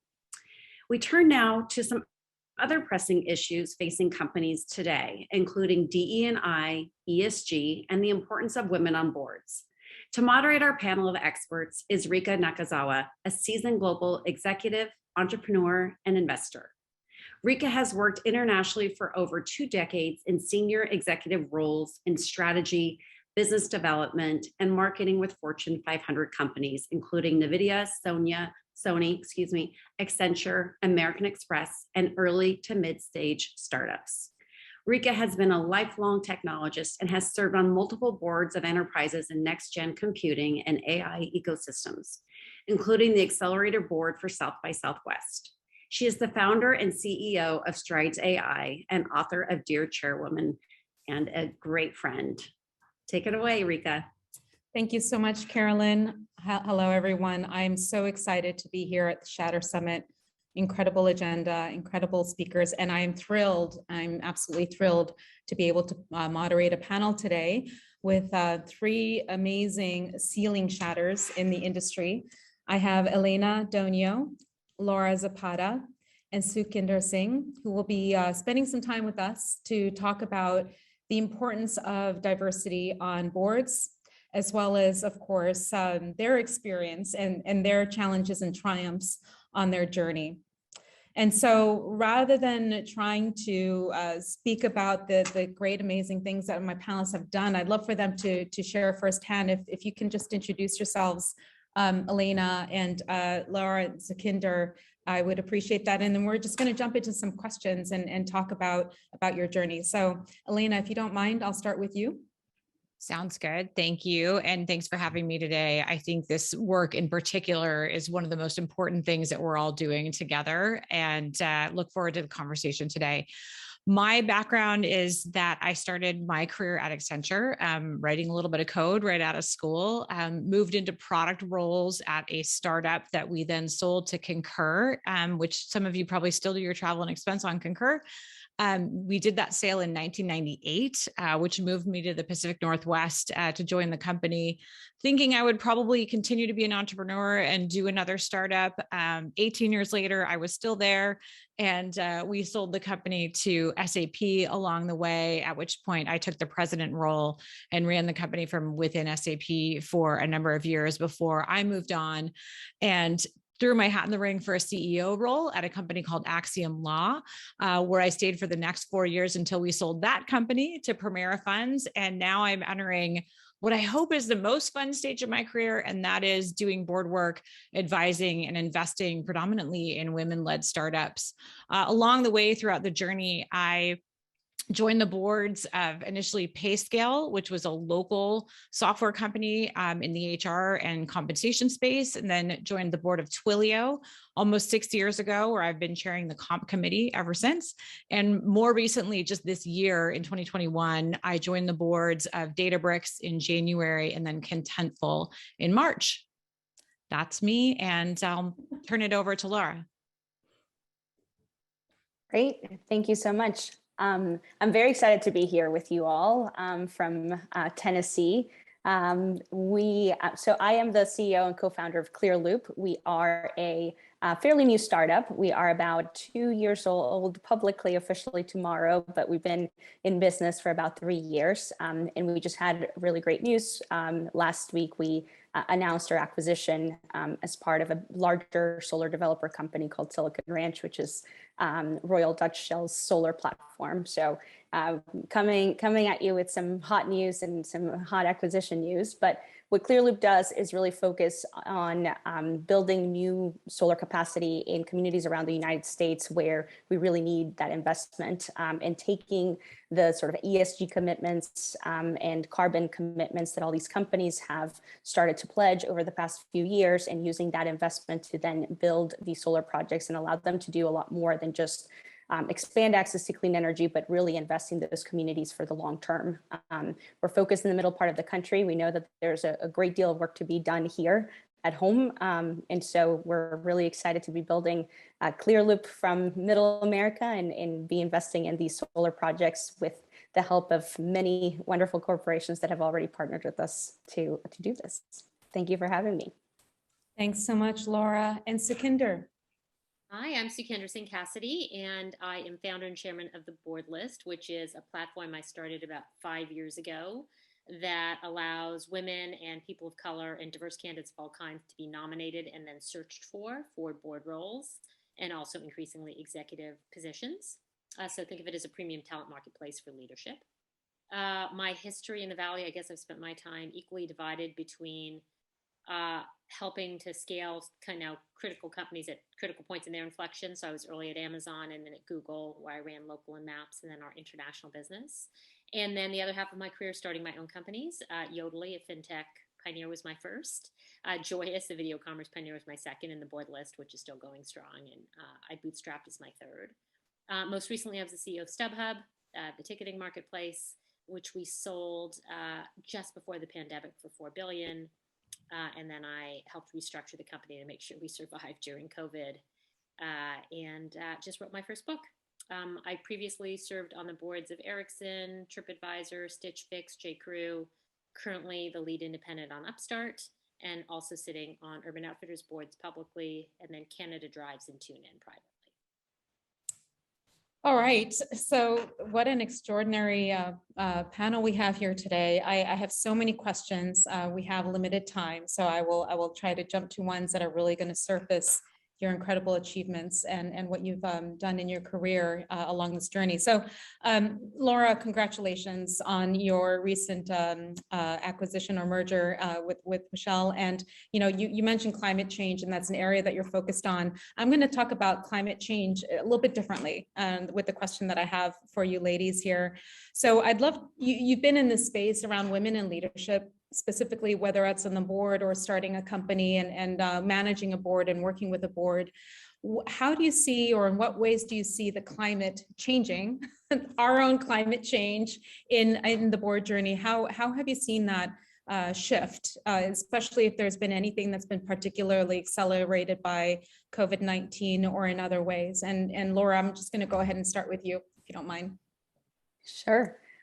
So I will tackle the climate change issue with the fact that for us, what we've seen, and as we've built ClearLoop, this is my first company that I founded. I was in politics and in tech and government before this, and so for me, what I've seen over the past 3 years is really the important role that boards are playing in making companies be more accountable for some of these goals that they have around whether it's ESG or D&I, and really measuring those outcomes and finding out a little bit more what's behind those commitments, those PR commitments. I spent a great deal of time doing communications for politicians and at Uber. And so it was always, sort of what is behind that claim, what is behind that commitment. And I think what we're seeing, at least the success that we've seen at ClearLoop so far, has really been driven by governance, by lots of boards putting pressure on companies to peek behind the curtain and understand what does it mean when a company says that they've become net zero, or that they're diversifying their pool by X amount of people. And I think that has led to more creative solutions for companies, and for companies to look out into the world and be able to find companies or resources that actually allow them to think a little bit more creatively about those commitments. And so, for us, we're sort of on the receiving end of that, because companies are coming to us because we're building in places like the Southeast and the Midwest, places that haven't been traditionally invested in. Also with a large portion of the Southeast looking at diverse communities, majority African-American communities. And so the commitment from a lot of the companies, from Intuit to Vista Equity Partners, that have partnered with us to help us build our solar projects, is really around, it's first driven by the environment and climate change, but it's sort of, layered into what else happens with how do we marry that E and S together in our ESG commitments and actually, prove true to the commitments that we're making. So it's not just a PR statement, but that there's better questions that the boards, investors are asking of leadership. And I think that's proving out to be true as we're the sort of recipient of some of these folks that are seeking more answers when it comes to those commitments. Yeah, absolutely. And I've also observed myself that there's been more women that have been coming into the ESG space and around sustainability, which is really fantastic. Sukhinder, you've been on boards and you have launched a company to help other women get on boards. How have you seen the climate around this change in that respect? Well, the board list started in 2015. And when we started, one of the theses was, why are private boards not diversifying their own boards earlier and adding both independence and diversity? Not only as a social, kind of impact metric, but really as a business imperative to try and, change the culture and performance of companies earlier in their life cycle. I think that climate has completely shifted around private boards. I think you would find, I mean, on the board list, our very first placement in 2015 was Series A. It was a Series A board, but today it's much more common for us. 75% of the searches on our platform are private, which speaks to private company willingness to look at independence and board diversity both earlier in their life cycle. So that's a key change. Number two, everything legislatively, California Partnered Project, with a mandate on California companies leading the way, Goldman Sachs, NASDAQ, BlackRock, all the institutional and advisory firm support around diversity. And then, as I said, in the state of California, really legislation has definitely changed the outlook for board. And the number three is board terms are still an issue. But I would say what you see is net new board seats going to public companies are going to women and diverse candidates at a disproportionate rate, while board term, i.e. board turnover, continues to be an issue to be solved in the public board market. Yeah, no, definitely I think that all the larger institutional investors coming into the space and focusing on ESG and then governance and board transparency has really fueled a lot of that and driven that agenda forward. Elena, would love to get your perspective as well, as you've served on board since this is now 100% what you're focused on. How do you see how things have shifted and where things are going? I'm really heartened by how things are changing, and I won't repeat some of the things that Sukhinder said, but there's obviously been legislative and policy change happening, which is good. It's unfortunate that it's taken that, to your point about going back to 2015, but it is making a difference. And I would say we're moving from sort of ESG sort of in aggregate to actually, governance relating to environmental and social. And so one of the things, just a theme that I'll add to what's already been said, is one of disclosure. I sit in a bunch of investor meetings, given my role as comp chair at Twilio, and really what I see them doing more and more in this, I think, really important way is asking for disclosure, asking for metrics, asking for change and trend lines over time. And I think I'm heartened that I'm working with companies that are ahead of the asks, but I think it's good that the questions are being asked at this point. And I don't think that was necessarily the case even a couple of years ago. So I think we're getting there. I think we're still slipping in the room in ones and twos. I really wish we would get to a point where it's half in our lifetimes. Maybe we'll get to that when we talk about what the future holds. But I do see definitely steps in the right direction. Yeah.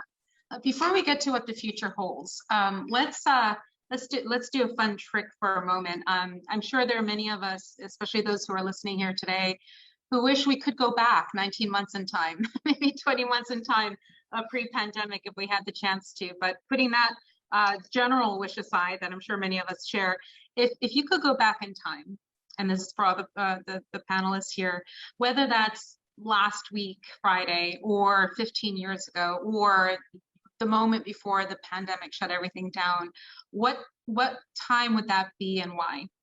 And I'll go ahead and start with you, Elena.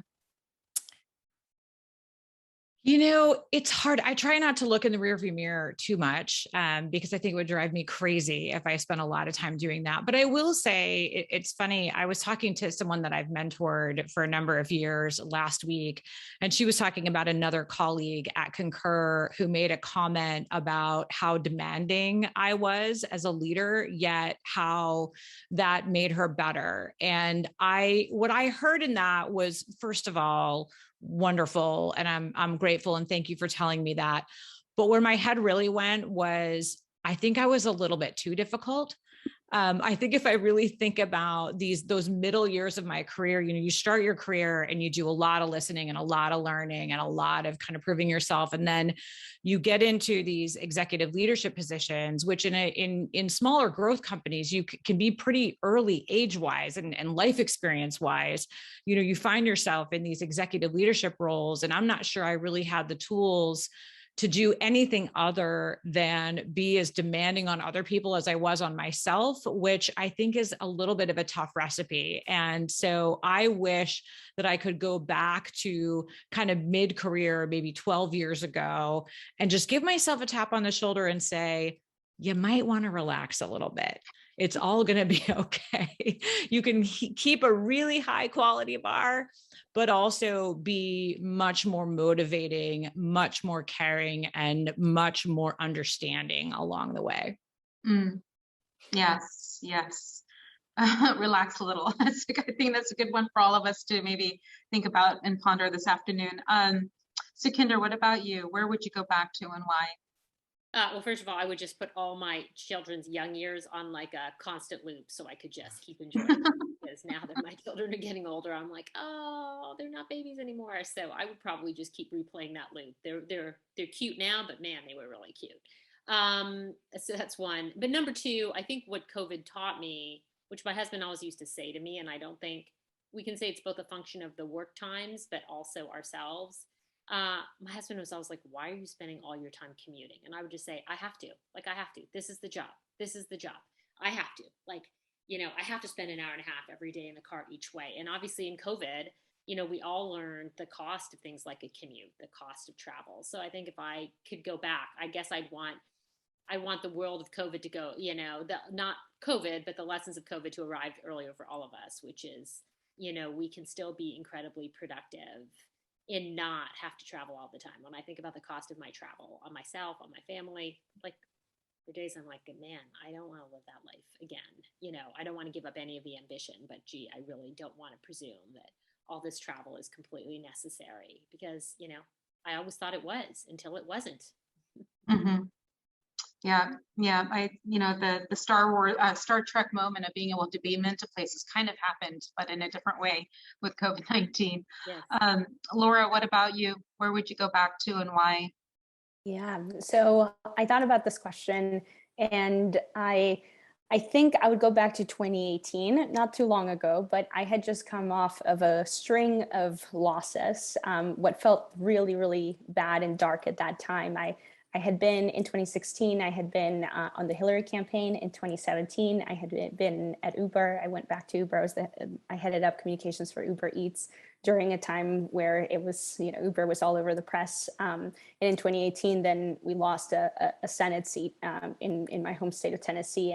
And throughout all of that, you know, I knew that I needed to keep working, mostly just to sort of keep the hope alive and keep moving. But I think that it was going back to that time and just realizing that, you know, as corny as it sounds and as trite as it sounds, that those losses, you know, sometimes you know, lead to forging something even better. I don't think that I totally believed that back then.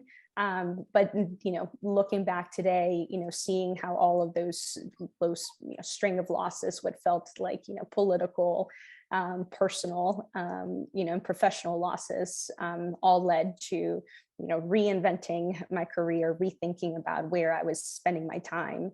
And where I needed to be, where I needed to live in order to be successful. I think, you know, to the point of the panelists, I think realizing that, you know, I don't have to live in a big city, although Nashville is growing, but I don't need to be in Silicon Valley or in Washington, D.C. for my career to really take off. And I think you know, I can look back now and realize that could be the case, and that my community fueled my own passion. And that's, you know, being at home definitely led me to where I am today. So 2018, after a string of losses, and I'm sure hopefully many of the folks who are listening in today can relate to that string of losses, and hanging in there and moving forward.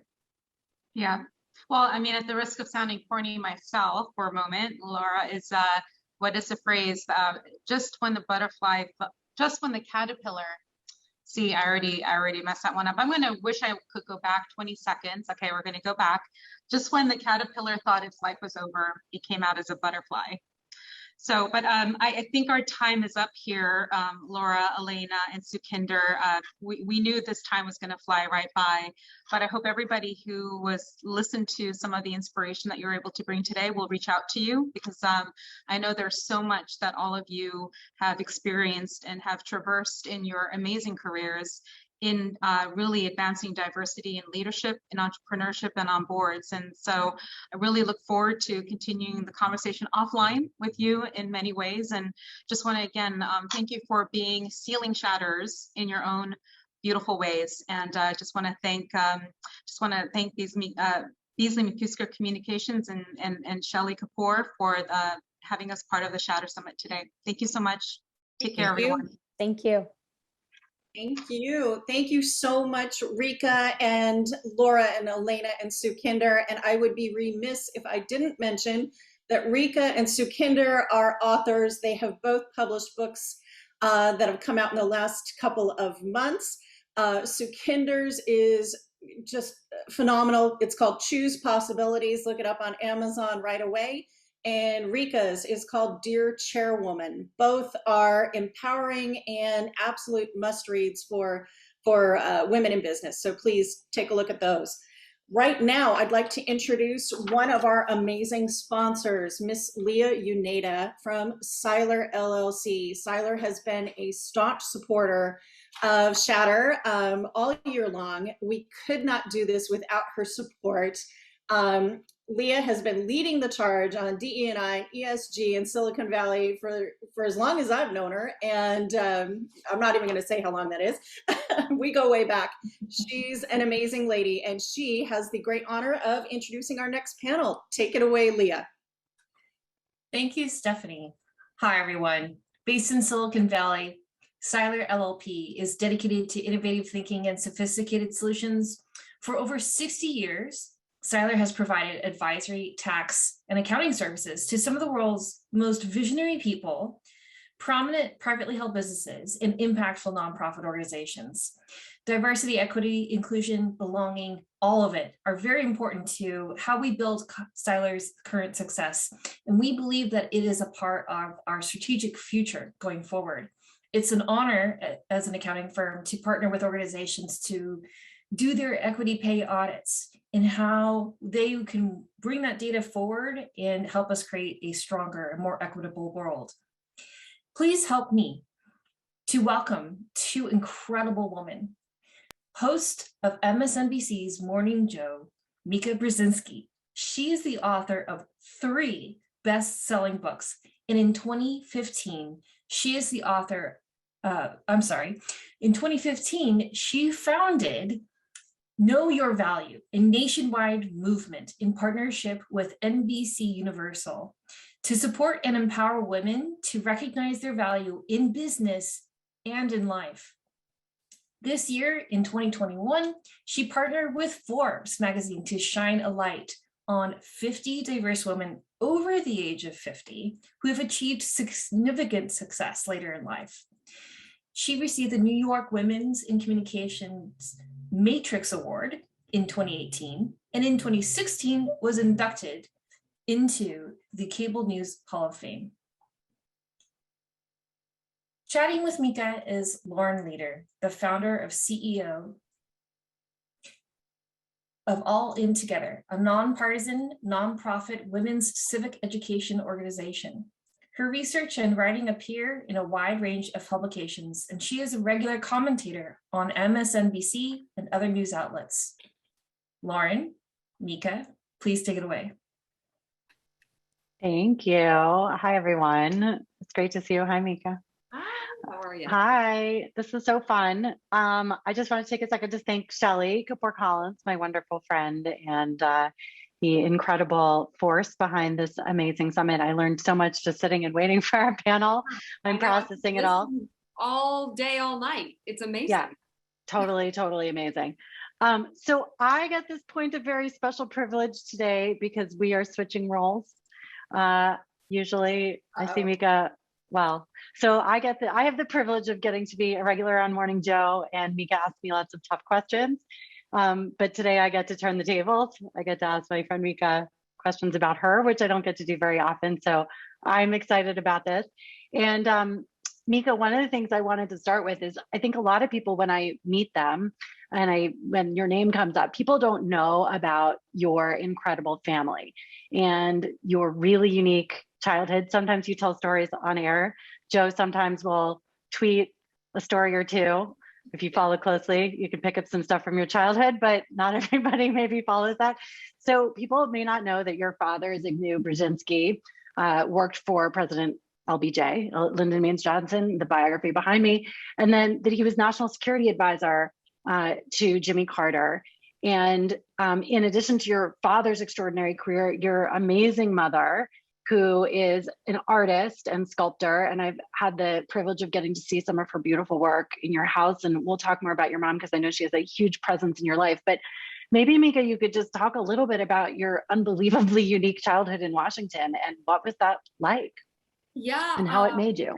Let's see, how do I even try and put it into words? Very bipartisan household, very bilingual household, very multi-everything.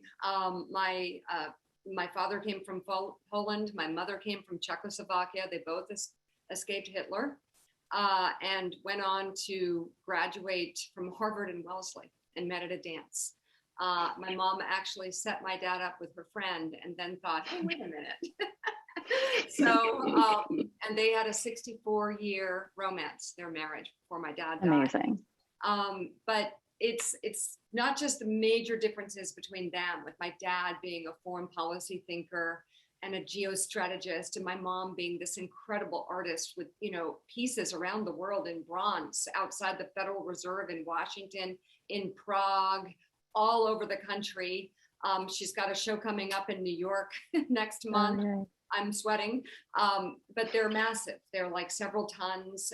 She works with wood trunks. She works with a chainsaw, an axe, and a chisel, and has all my life. And I have incredible stories growing up because we're a family of hunters, of like dead deer and sawdust in my mom's hair and a White House dinner and dinner with the Pope all in 1 week.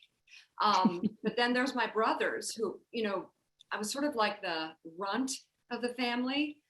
Everybody in my family is brilliant and multilingual. And both my brothers, Ian worked in the Bush administration. He's a hardcore Republican and, many degrees, incredible. Mark was ambassador to Sweden under President Obama and has been nominated by President Biden to go to Poland. And then there was always me, and I always was trying to find my place in this household. I had a hard time in school. I struggled with learning.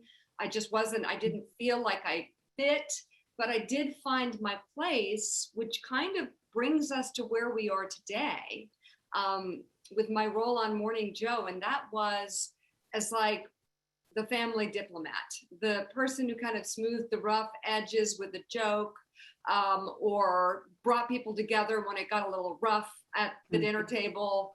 And I found my place as like the glue. So that's my family in a nutshell. And within all there was rabbits, chickens, geese, horses, ducks, snakes, cats, dogs, you name it. We either like raised it and loved it, or my mother made us eat it. I mean, really backwoods in some ways. We were like the Polish hillbillies came to McLean, Virginia. My mom served roadkill to Pamela Harriman. Okay, like I'll end with that story. I was being picked up at school, and she had on her normal Air Force uniform that she used as her thing to use her chainsaw with, covered with sawdust, but also blood. And I'm like, oh, that's interesting. Usually like if she's doing a carcass, it's not right before she picks me up from school. So what's going on? I get in the car, and Lauren, I feel like we're not alone. You know that feeling? And I look behind me and I see a hoof, and I'm like, stop. What is a deer doing in the car, Mom? And she's like, oh, I found it on the side of the road, and I think it's going to be perfect for Thursday night. And you know what? I split it with a farmer, and it was still warm. Don't worry. I got the best part. He doesn't even know I got the best part. And I'm thinking, there's so many things wrong with this. I don't even know how to respond. But cut to Thursday night, and I'm serving because, of course, she didn't get help. It was me. And I'm serving and taking coats, and I'm serving, you serve on one side, take on the other. And there's senators and ambassadors and Pamela Harriman, and everyone's like, Mrs. Brzezinski, mushka, oh my goodness, this venison is delicious. Who is your caterer? And I'm like, oh no, oh no, here we go. Because, you know, these Eastern Europeans, they don't like get like nuance. And my mom is like, without missing a beat, I don't use a caterer. I got this on the side of the road. Oh. I literally saw the whole room like go, what? Some of them kind of liked it. You know, Virginia and these senators, they have some hunters you know, we had Republicans and Democrats and all types. But Pamela Harriman spit it out. And that's my background.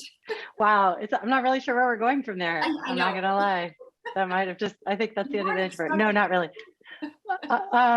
So, and I always like to say, I've told you this, but I had the privilege of meeting your father at the Council on Foreign Relations just a few years before he passed away. And he was so extraordinary, not just his career, but his grace and his presence. And I feel like it's such a gift that I had a chance to meet him. And then, you know, now your mom, but, you know, I wanted to, so we have to pivot a little bit to work, although it's hard to leave the roadkill on the side of this conversation. What happened?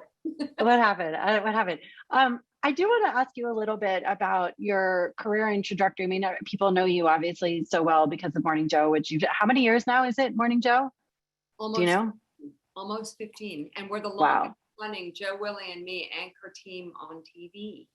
It's amazing. That's incredible. I mean, for television, that's just unheard of to have that kind of cohesion for so long. So tell me about, so I write for Know Your Value, and we do a lot of stuff together around Know Your Value. It's one of my favorite things about what you do, but I actually don't know the sort of origin story of why you founded it and what that triggered that, because obviously, look, you've had tons of success in your professional career, which makes it sort of funny that you felt you were the runt of the family, because it seems like you turned out pretty good.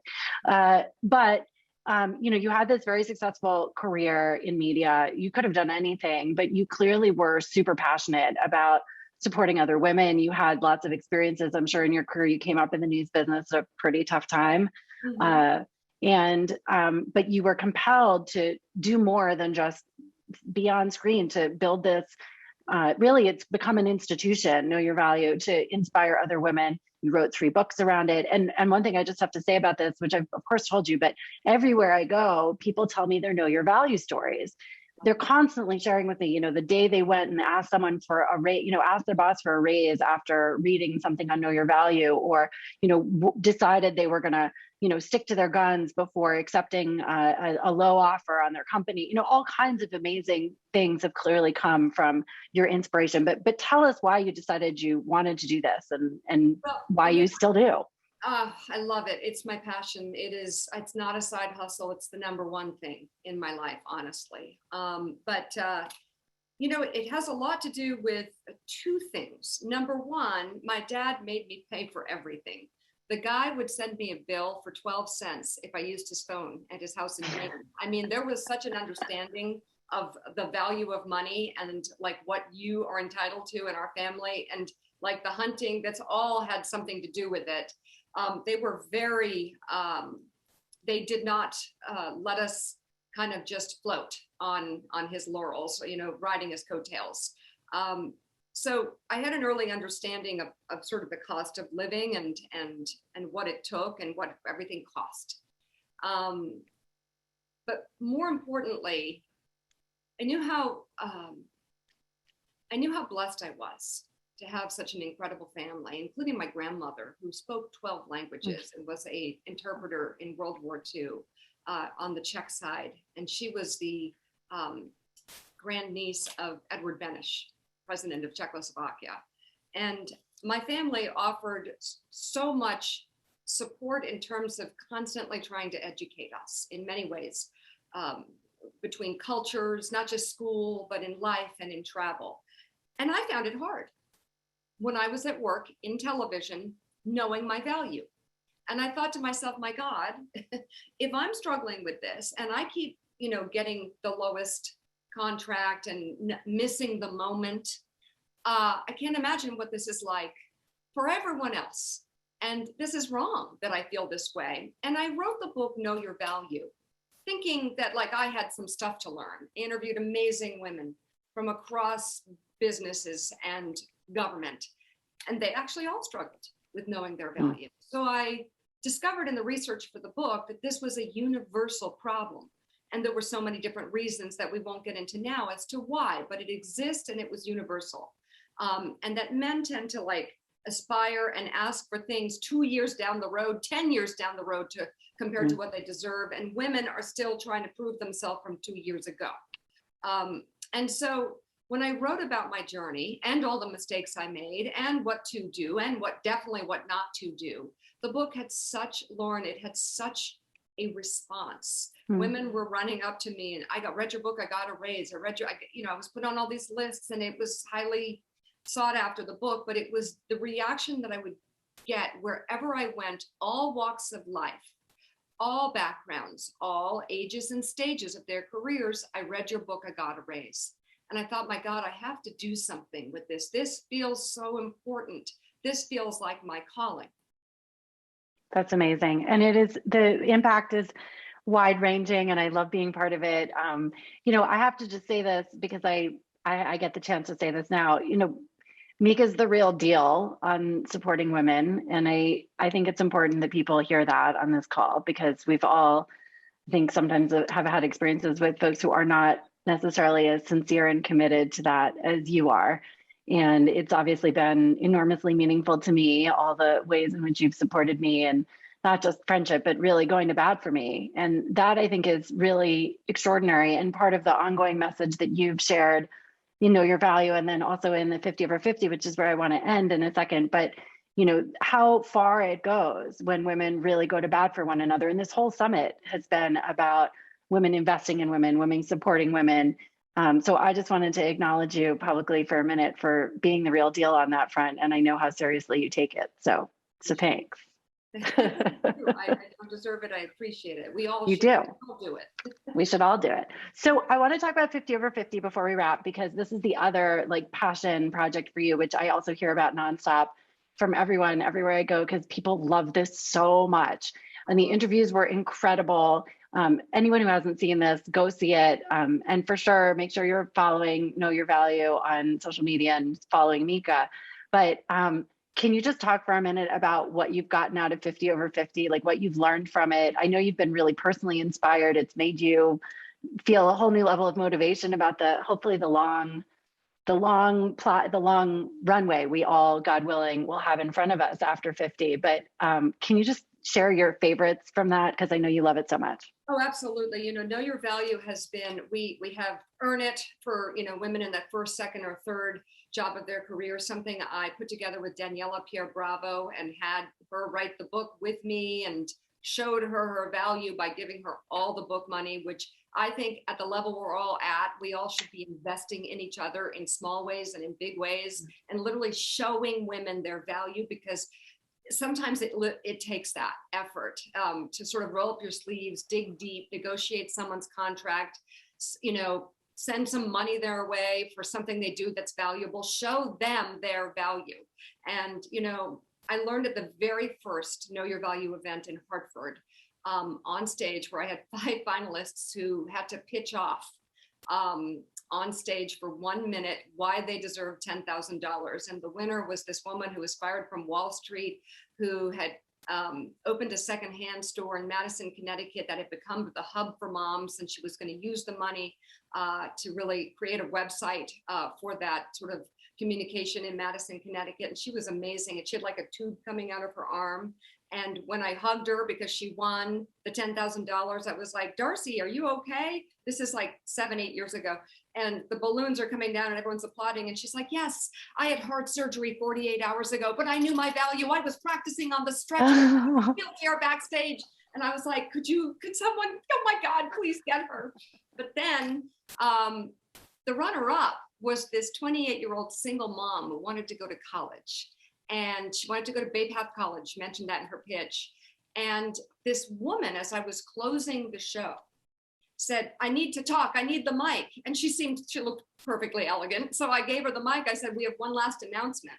And she said, I am the CMO of Bay Path College. Young lady, Jenifer Hotchkiss, see me on Monday. We're gonna give you a full ride. And the entire 500 women in the Marriott Marquis downtown Hartford all went, oh my God, and we all started crying. And at that moment, I knew that Know Your Value was about putting yourself out there and teaching other women to put themselves out there, because if you don't put yourself out there, You never know what could happen. And that inspiration can really drive young women as you train them and inspire them and let them learn to fall and get no's and have it not work out. But 50 over 50 came along just over the past year, and it has totally taken Know Your Value to like a new level. Because what I learned interviewing Nancy Pelosi, okay, over 80, Kamala Harris, who's the first female VP, you know, from business to industry, Tracy Chadwell, 1843 Capital, artists, scientists, women who were part of making the vaccine, who were part of the science even before the vaccine was possible, they made it possible. These women are all over 50, 60, 70, and 80. And what I realized is that it was the most inspirational thing Know Your Value has done so far for younger women.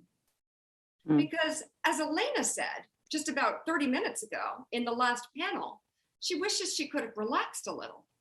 And the takeaway is that there is now this long runway, okay? There are so many women, well over 50 out there, who are reaching their highest heights, who are making their most money, who are achieving their greatest success and paying it forward. There is a runway. It has been cemented by these women. And what it says to younger women is you're going to live a longer life. You're going to have a longer career than you ever planned. Every woman I interviewed for 50 over 50, I said, did you plan your career after 50? And they said no.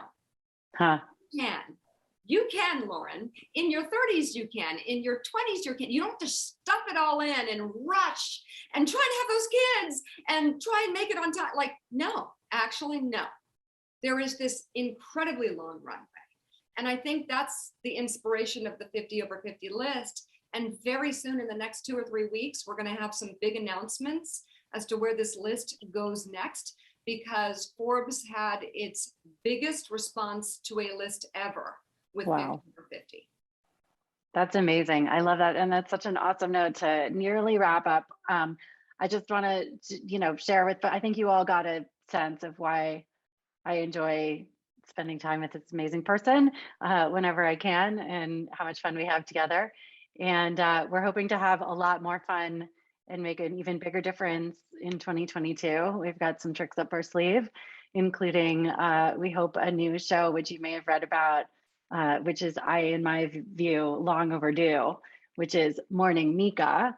So stay tuned. We hope that Morning Mika will be turning media upside down on a screen near you sometime in the new year. Fingers crossed for that. And I just wanted to say again, thank you so much to Mika for your friendship and support and all your incredible work on behalf of women, and to Shelly for having us. And Stefanie, I think we turn it back to you. I'm sorry we went a little late, but it was so good. Who wants to end that? So good. Thank you, ladies. What I mean, what a treat and roadkill. Never thought that was going to happen today. I didn't see that coming. I'm not going to lie. I didn't see that coming. But the biggest takeaway is that lesson, the runway, and then yes, our careers are longer. I mean, my business partner, Carolyn, and I, both of us turned 50 last year and started our new business. I'm so 54 and I'm still on TV. Yay me. You can do anything. Thank you both. Thank you both. Thank you. Okay, next up, we have our FinTech panel. These ladies are redefining how we spend, save, and invest. And to moderate the panel, we are so honored to have Mitzi Chang. She is a partner at Goodwin's Technology and Life Sciences Group, and she is the co-chair of its FinTech practice and digital currency and blockchain technology practice. So she's not too bright, folks. This is one smart woman. Mitzi also advises FinTech, blockchain, and digital asset companies, investors, and network participants with respect to digital asset transactions, platforms, blockchain technology matters. Mitzi currently serves on Goodwin's Committee on Racial and Ethnic Diversity and on the hiring committee for Goodwin's San Francisco office. Welcome, Mitzi, and take it away. Thank you, Stefanie.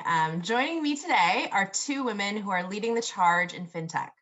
Lindsay Holden is the CEO of Long Game. Long Game is a gamified personal finance app aimed at Gen Z and millennials that encourages saving and financial literacy through rewards and cash prizes. Before starting Long Game, Lindsay Holden co-founded the Applicant Auction, the primary auction for top-level domain names, which held over $500 million in auctions before being acquired. Before that, she helped launch Formation 8, a venture capital firm now called 8VC. Lindsay holds a bachelor's in science and chemical engineering and an MBA from the University of Colorado Boulder. We also have as one of our panelists, Danielle Brown, who has over 20 years experience in hedge funds, private equity, and private credit sectors in her current role as CEO of Altriarch, and leads the firm's alternative investment platform, which includes investing in overlooked markets, underserved geographies, fragmented industries, and small-scale market segments. In her previous role as managing director of Daliel Capital Partners, she was responsible for strategic planning, fundraising, and operational efficiencies across the portfolio companies. Danielle helped grow the fund from $1 billion to $15 billion across the portfolio. Welcome, Lindsay and Danielle. So Lindsay, let's start with you.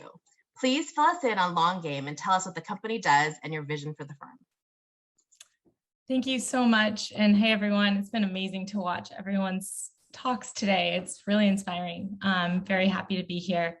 And so Long Game, what we do is we build a gamified app that sits on top of customers' bank accounts and drives actions that are positive, saving, financial literacy, and a bunch of other things like that.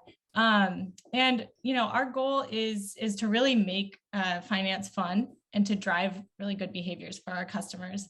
And we do this in a couple different ways. We have we lean on gamification generally, so mobile gaming, some of the best behavioral economists in the world, and we are taking some of the best practices from that and using them to drive people to have more savings and plan for their future.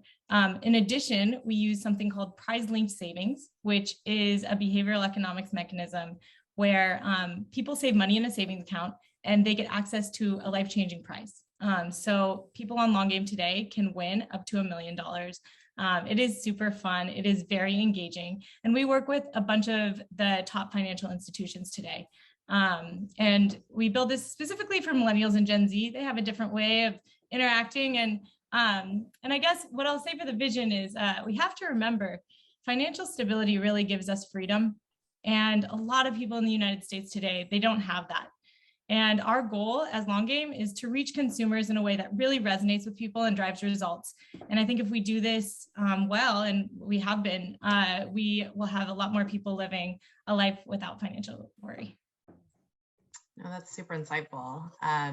So maybe Danielle, I'll go next to you. Will you tell us about Altriarch and what sets it apart?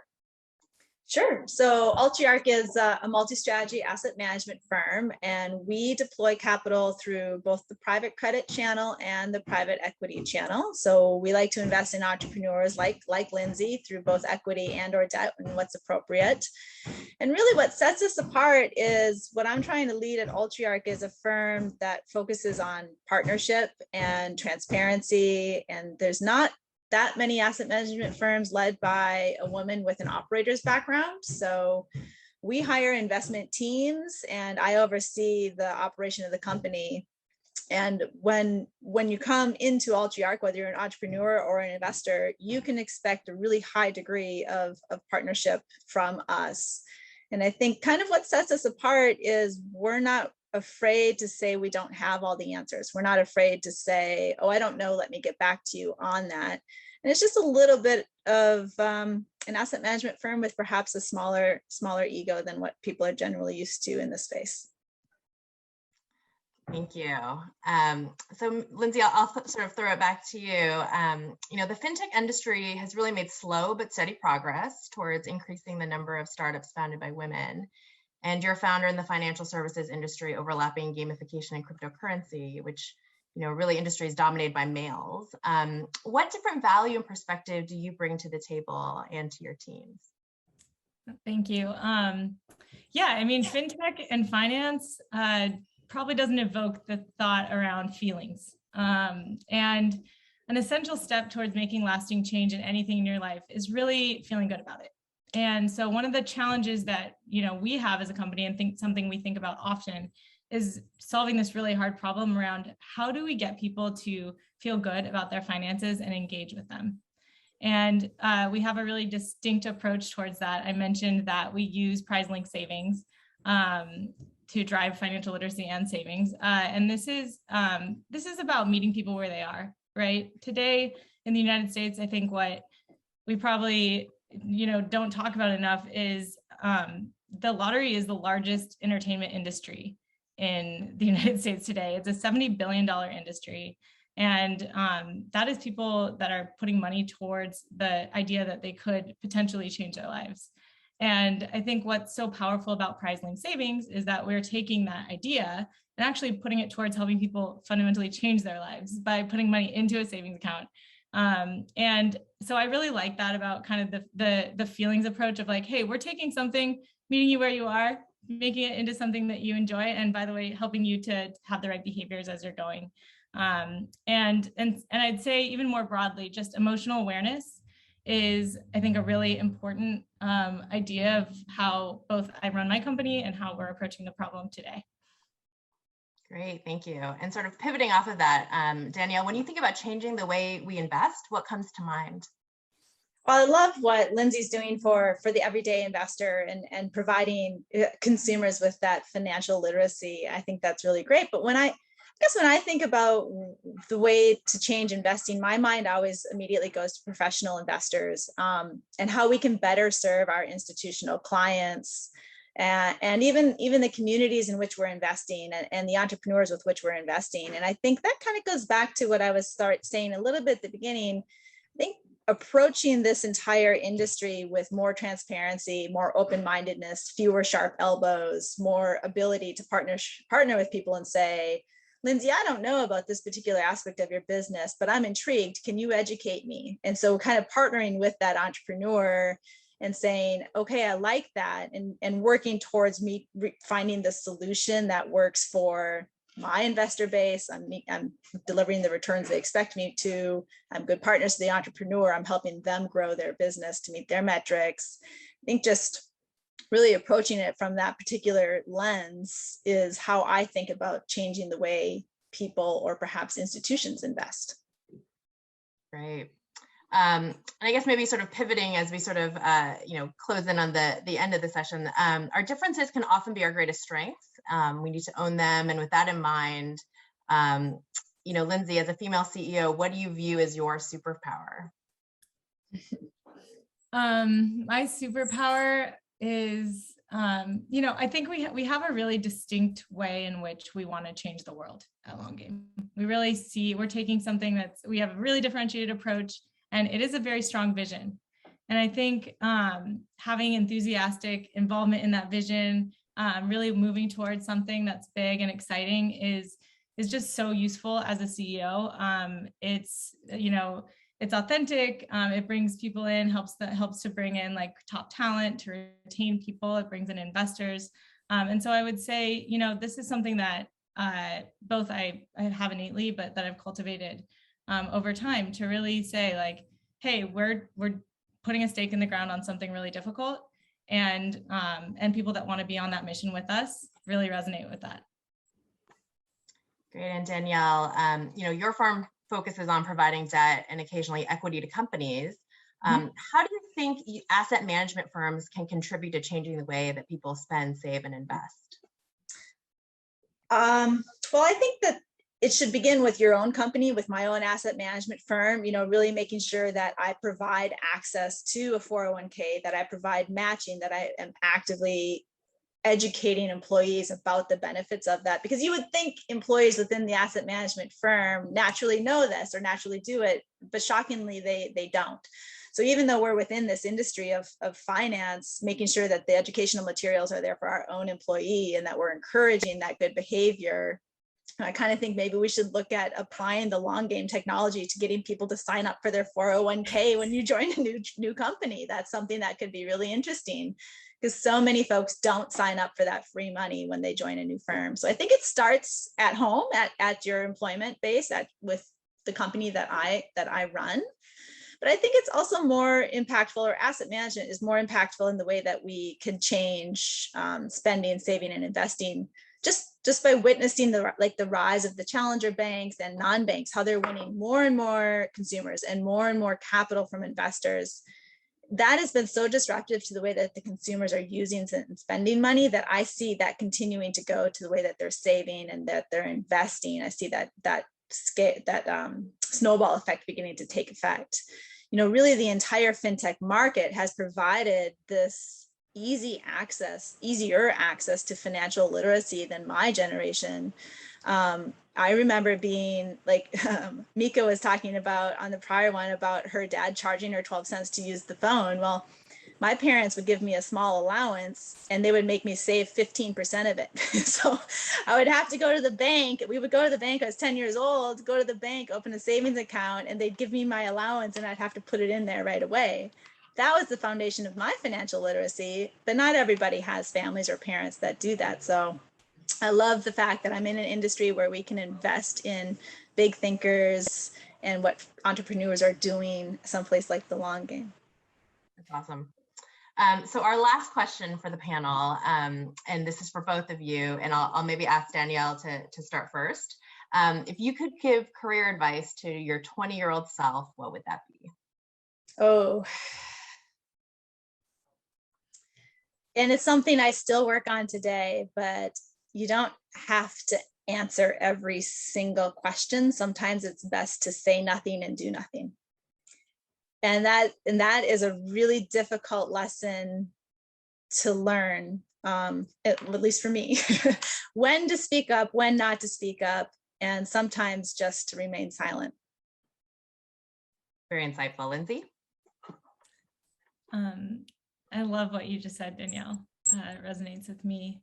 When I was reflecting on this question, I was thinking, one of the things it's really funny because all of the people that have answered similar questions to this on this panel are all just like, oh, I was such a go-getter, and like, I didn't really need to be such a go-getter, and like, you know, but mine is similar to that in that just paying attention a little bit more and being a little like more conscious in the decisions you're making, and when someone's giving you feedback, whether it's direct or mostly indirect, that you're able to kind of process that, take it apart, understand it, apply it. But at the same time, I would say for younger women in their careers out there, be open to taking more risk. Risk is such a good thing to do when you're young, and it's something that I've done well, and I really am happy that I did that. And I think that, yeah, just go for it. Great. Well, thank you both so much for sharing your insights with us. Back to you, Carolyn. Thank you, Mitzi, Lindsay, and Danielle, for your important insight advice. Great tidbits in there, ladies. Thank you so much for your time. So our next panel focuses on entrepreneurs in the ever-growing space of sustainable fashion. Our moderator today is Cara Smith, and Cara serves as the chair of Rockefeller Philanthropy Advisors, Fashion Makes Change. She is also Global Managing Director at Accenture in Resilient Responsible Retail Sustainability, founder of the Responsible Business Coalition, and a Gabbi Fellow at Fordham University. Cara is a fashion industry veteran who has held executive roles at Jill Sander and Burberry. She was the founding director of the Fair Fashion Center and VP of Glasgow Caledonian New York College. Welcome, Cara. Welcome, ladies. Thank you so much, Carolyn. What an amazing day in conference, and I'm so pleased to be here and to introduce our panelists, Tina Bourjani and Stefanie Benedetto. Tina is CEO of Area, considering people and planet when making footwear that is 110% sustainable, and also co-founder of Figure 8, which is a sustainable retail concept that reimagines the ecosystems of sustainability, retail, and luxury, taking a 360-degree approach to using the power of community collaboration and connection. And Stefanie Benedetto is the CEO of Queen of Raw, AI-powered and blockchain-enabled software with an integrated marketplace for buying and selling unused textiles, which is keeping them out of landfills and turning pollution into profit. So thrilled to be with you both, and would love to just kick us off hearing super brief your story, career path, inspiration, how you got here, and maybe Tina, you'll get us started. Thank you so much, Cara. It's an honor to be here today with everybody. What a great day, as you said, and thanks so much, Shelly, for organizing this. I started my career in an industry that I love so much, the fashion industry, right out of college. Even though I studied finance, I got a job working at Donna Karan in the international business department and was there for about 7 years, my first 5 years in New York and my last 2 in London. And that was just a tremendous experience because the company was growing so fast. And if you worked hard, you got more responsibility. And back then, it was crazy to think how much responsibility I had at a young age. And then I moved back to New York for personal reasons. And I met the founder of Theory. His name is Andrew Rosen. And I loved what the brand was doing. It was only in America. And I was like, your brand should be everywhere, Andrew. And he, you can start tomorrow. So I spent about 14 years there building out that company. And then when it was in me time to do something else, I was approached by Dolce & Gabbana to run their North American business, which I did for a couple of years. But once I really got to realize the true impact my industry, the industry I love, has on both people and the planet, it became clear to me that I wanted to do more mission-driven work and in that same time become an entrepreneur. So I launched Era, which is a vegan and sustainable luxury footwear brand. More recently launched Figure 8 as a platform to show sustainable luxury brands at retail. Thank you. Yes, so you've had quite a journey, and I'm looking forward to asking some more questions and diving in deeper. And just, Stefanie, if you would do the same. I know we talked a little bit the other day about your amazing journey to get where you are. So if you would just share a bit, would be great. Thank you so much. I'm thrilled to be here with everyone. Unlike Tina, I did not come from a traditional fashion background. However, my family has actually been in fashion and textiles in New York for over 100 years. It started in 1896. My great-grandfather was an immigrant. He came over on a ship from Austria, and he actually landed at Ellis Island and settled into the Lower East Side of New York. He had to make a living for his family. So what did he do? He found materials and supplies nearby, old fabrics and furs and things immigrants had brought over on the ships with them, but they weren't using anymore. And he would repurpose them into the most beautiful fashion garments and resell it to local customers. And it was an incredibly profitable, successful business. And of course, he didn't talk about it as sustainability, right? But at the end of the day, that's very much what it was. To what Tina said, it made sense for people, for planet, for profit. I didn't do the family route. I was on Wall Street as a corporate attorney, but I did end up specializing in fashion, technology, and sustainability. So I guess at the end of the day, right, we get back to our roots and who we are. And when the market crashed in 08 and 09, similar to what's going on in the world today, I took that as my opportunity to go out journey into entrepreneurism and build a business and go change the world. And yeah, that brought me to looking at this issue of waste and inefficiency and our vision with Queen of Raw. How can we use technology to get back to the way my great-grandfather did business? So excited to go change the world together. Yes, I love this story. So what I'm going to ask you to both do is a bit of myth busting with me, if we could, because I think there's certain perceptions about sustainability when it comes to fashion that need a bit of adjusting. So Tina, I'm going to ask you to start to talk about luxury and sustainability. I think often we see these worlds as completely separate, and I'm hoping you can talk about how they coexist, how we can shift people's mindset on sustainability and beautiful aesthetics, if you'd help us. Absolutely. There is a large misconception that the two are mutually exclusive. And quite honestly, I don't think people are going to buy a product that's just sustainable. So we've got to look at aesthetic and quality and fit. And that was a challenge that I was really happy to take on when I launched my company, Era. I wanted to prove that luxury, style, quality, and design could go hand in hand with sustainability. And thanks to material science, innovation and technology and new ways of looking at things, that is possible today. I mean, who would have thought that Hermes is developing a bag that is to be made out of mycelium or a lab-grown mushroom leather? So, there's a lot of opportunity with what's going on. And I think really it's thanks to the innovation and the awareness that's driving that innovation today. And then likewise with Figure 8. So Figure 8 is a luxury and it's a sustainable luxury pop-up in Soho. And I built it as a platform to display the shoes, quite honestly, but then, figured we were better in numbers. So have about 24 brands with me that are digitally native that needed an opportunity to show their products. And, the vision was to show how brands are, doing great work in the space, in a space that's designed completely sustainably, and people come in and they can't believe that it is an ethical and vegan and sustainable space. So I think we've got to work hard. We've got to do what we can to change the misconceptions and what's happening. Yeah, I have to confess, I was at Figure 8, had the opportunity and the pleasure, and it really is the place where luxury and sustainability collide. So everybody should visit the pop-up. More myth busting if we can. And Tina, Stefanie, rather, I would like to come across to you and talk about another big, maybe misconception. Is there an intersection between profitability and sustainability, identifying and monetizing unused inventory? Can you talk a little bit about how these responsible business models are coming to scale, if you would? Absolutely. And I think you're right. There's been this myth for so long that sustainability, that S word that means so many things, right, to so many people, has to cost you more money to participate. And the good news is that by focusing, for example, on a business's waste or your unused inventory, you can actually sell it today and make money. And then the brands and retailers can take that money and put it back into doing other good work in their supply chains, right? Without their overall CapEx expenditure going up. They can then pay their workers more. They can innovate digitally for their supply chains. They can use more sustainable materials.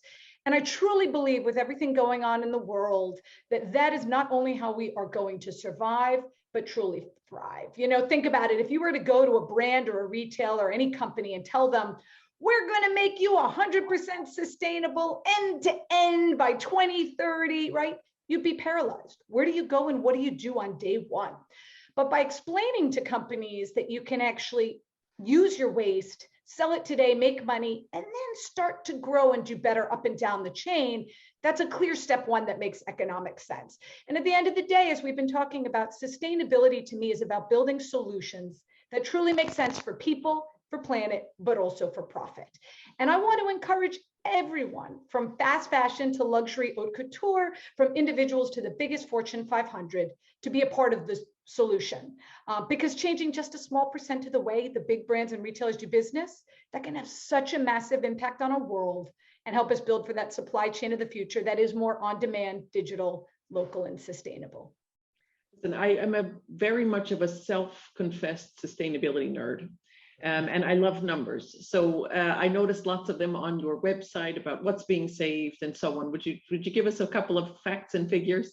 Happy to. So, obviously my mission is to solve the world's water crisis. And my focus is textiles, which by some accounts is the second biggest polluter behind oil and agriculture of clean water globally.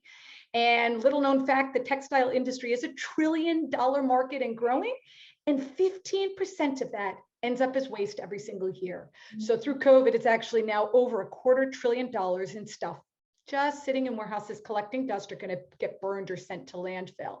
And that one t-shirt, if you think about it, it takes an average 700 gallons of water to produce it. That's actually enough clean water for one person to drink around the world for 3 years. And over 2 billion shirts are sold around the world every single year. And I mention that because while fashion and textiles is damaging to our world's water, it also means that rethinking business models, fashion and textiles have the power to solve the world's water crisis. And I'm really excited. We've saved over 1 billion gallons of water to date. We're just getting started. I'm doing it for my children, right? I want them to have clean water to drink, clothes that aren't toxic to her, and a planet to live on, so we can change the world. Listen, I love this fashion as a solution, and I know that Tina does too. Tina, just building on the idea of numbers, I'm wondering if you could talk a bit about evidence. So we've sort of mentioned here that the definition of sustainability is getting a bit muddled, perhaps, and maybe customers are not trusting claims. Can you talk a bit about science, third-party certifications, life cycle assessments playing a role, if you would? Absolutely. To me, the word sustainability means everything and nothing. And, what will become increasingly important is measurability, is science, is, third-party analysis, and ultimately certification. And for two reasons. One, I think it's impossible for a company to measure its own impact on its own. So you need help from a third party. We worked with SCS Global Services at ERA. They're also helping us with Figure 8. And basically they conduct a life cycle assessment and measure every single area of your business so you can see where you need to improve, change, or do better. And in our case, we wanted to give back. So we, through them, are carbon negative and freshwater negative, and we've got those certifications. There are other companies like Positive Luxury, which is out of London, that offers the butterfly mark to luxury brands that meet high standards of innovation and environmental performance. So companies can look to getting awarded the butterfly mark. And last, I'm proud to say our company's in the very last stages of being awarded a B Corp certification, which to me in a lot of ways is the gold standard of certification in the industry. And it really makes you look internally at community, workers, governance, customers, and environment. And it's a rigorous exercise, but I think it's worthwhile because it just makes it easy to have that stamp of approval, both to keep companies honest, but also for customers to be able to make easy decisions. And interestingly enough, just a couple of days ago, Chloe under Gabriella Hearst announced that they're B Corp certified, which is the first luxury company to be B Corp certified. So I feel like a trend is starting, which excites me quite a bit. Yeah, in fact, I think it's so interesting. We're all at this juncture where we're starting to unleash the power of citizens on our problems, engaging with them. So all of this idea of certifications and driving that trust is super important. I want to come back also on this idea of sticking a bit on the news and the numbers that we're looking at, and think a bit about technology. So we're starting to see even the influence that sustainability is having on the technology companies as they try to collect data, the influence technology companies are having on us as they're helping for us to be smarter with AI and ML and as we learn. So Stefanie, maybe you talk a little bit about how you see this role of data and technology in driving sustainability and environmental, social, and governance practices. What are the accelerations that you see, I guess, happening across the landscape? Absolutely. I think talk about myth busting. One of the biggest challenges for so long to sustainability was that it wasn't seen as scalable, right? It was good for little eco-conscious collections or pilot projects or test cases, but not for massive at scale. And we want to myth bust that here. And the beauty is that technology like blockchain, like machine learning, AI, software marketplaces unlocks the scalability, I think, of these solutions. We actually started Queen of Raw as a global marketplace so that individuals and businesses could buy and sell their pre-consumer waste, unused textiles. But if you think about it, a marketplace to sell waste is great, but it's kind of just slapping a Band-Aid on the problem. You have waste, go sell it. But how do you actually get to the root of a problem and figure out why do you have waste? Where does it come from? Who does it go to? And how can you intelligently minimize it going forward? And that's where we leverage amazing tools like blockchain and machine learning AI, right? And integrate with SAP and other big systems in order to build massively powerful, scalable, and sustainable supply chains for our customers. The final piece I'll mention is not just for businesses, but for consumers, right? It's critical for businesses, obviously, to operate their supply chains, capture the data, analyze it, and act on it. And a lot of businesses were doing good work, but they didn't always know how to talk about it, right? They were afraid if they misspoke, their consumers would get upset and they'd get in trouble with the press. But the good news is, thanks to blockchain and machine learning AI, they can now have a record and proof and data and integrity to the metrics and the impact that they talk about, and feel confidently about talking about it. And that's great for us as consumers. It means at point of purchase, we can know the impact that we have. We can know the journey, the story, and the history. And I think that's really the power of where we're going and everybody being transparent and open and informed. Fantastic. So we're coming up on time, and I want to close with one question, if I could. I think we've been thinking a lot about the role of women in ESG, environmental, social, and governance, in investing in entrepreneurs and pushing this change forward, and would love your thoughts on that. And maybe, Tina, we'll come back to you when you can kick us off. Sure. It's clear to me that women are leading the charge when it comes to ESG in the fashion industry today. If I look at the 24 brands that are in Figure 8, 90% of them were founded by women. And I think that we need to be looked at differently. And I think just as we're busting these myths that that sustainability and luxury can go hand in hand. I think we need to prove that purpose and profit can go hand in hand. With that, we need to invest in more female founders. Fantastic. Last word to you, Stefanie, as we close. Yep, just saying, women's choices impact up to 85% of purchasing decisions.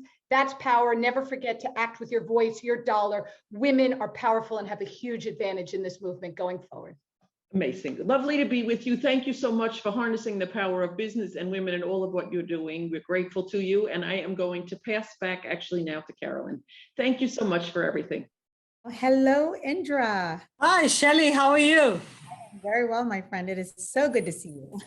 Good to see you too. Thank you. Thanks for being here at the panel with us. And please give me a second to properly gush over you, as I know you're used to. To our oh my God. Huh? No, truly, what an honor to have you with us, Indra. As you know, you are someone that I just look up to so much, and it is really my great honor to introduce you today to our audience. You are one of the most accomplished, recognizable CEOs around the globe. And more recently, you've been out and about talking about your new book, My Life in Full, on shows such as Good Morning America and the Today Show. And we're really, really excited to have you with us. And not to mention the fact that you're continuously ranked, the world's 100 most powerful women across various publications. But with that, I know that we have some time, like a time constraint. So let's get going and talk about me and you. Really excited to have you here.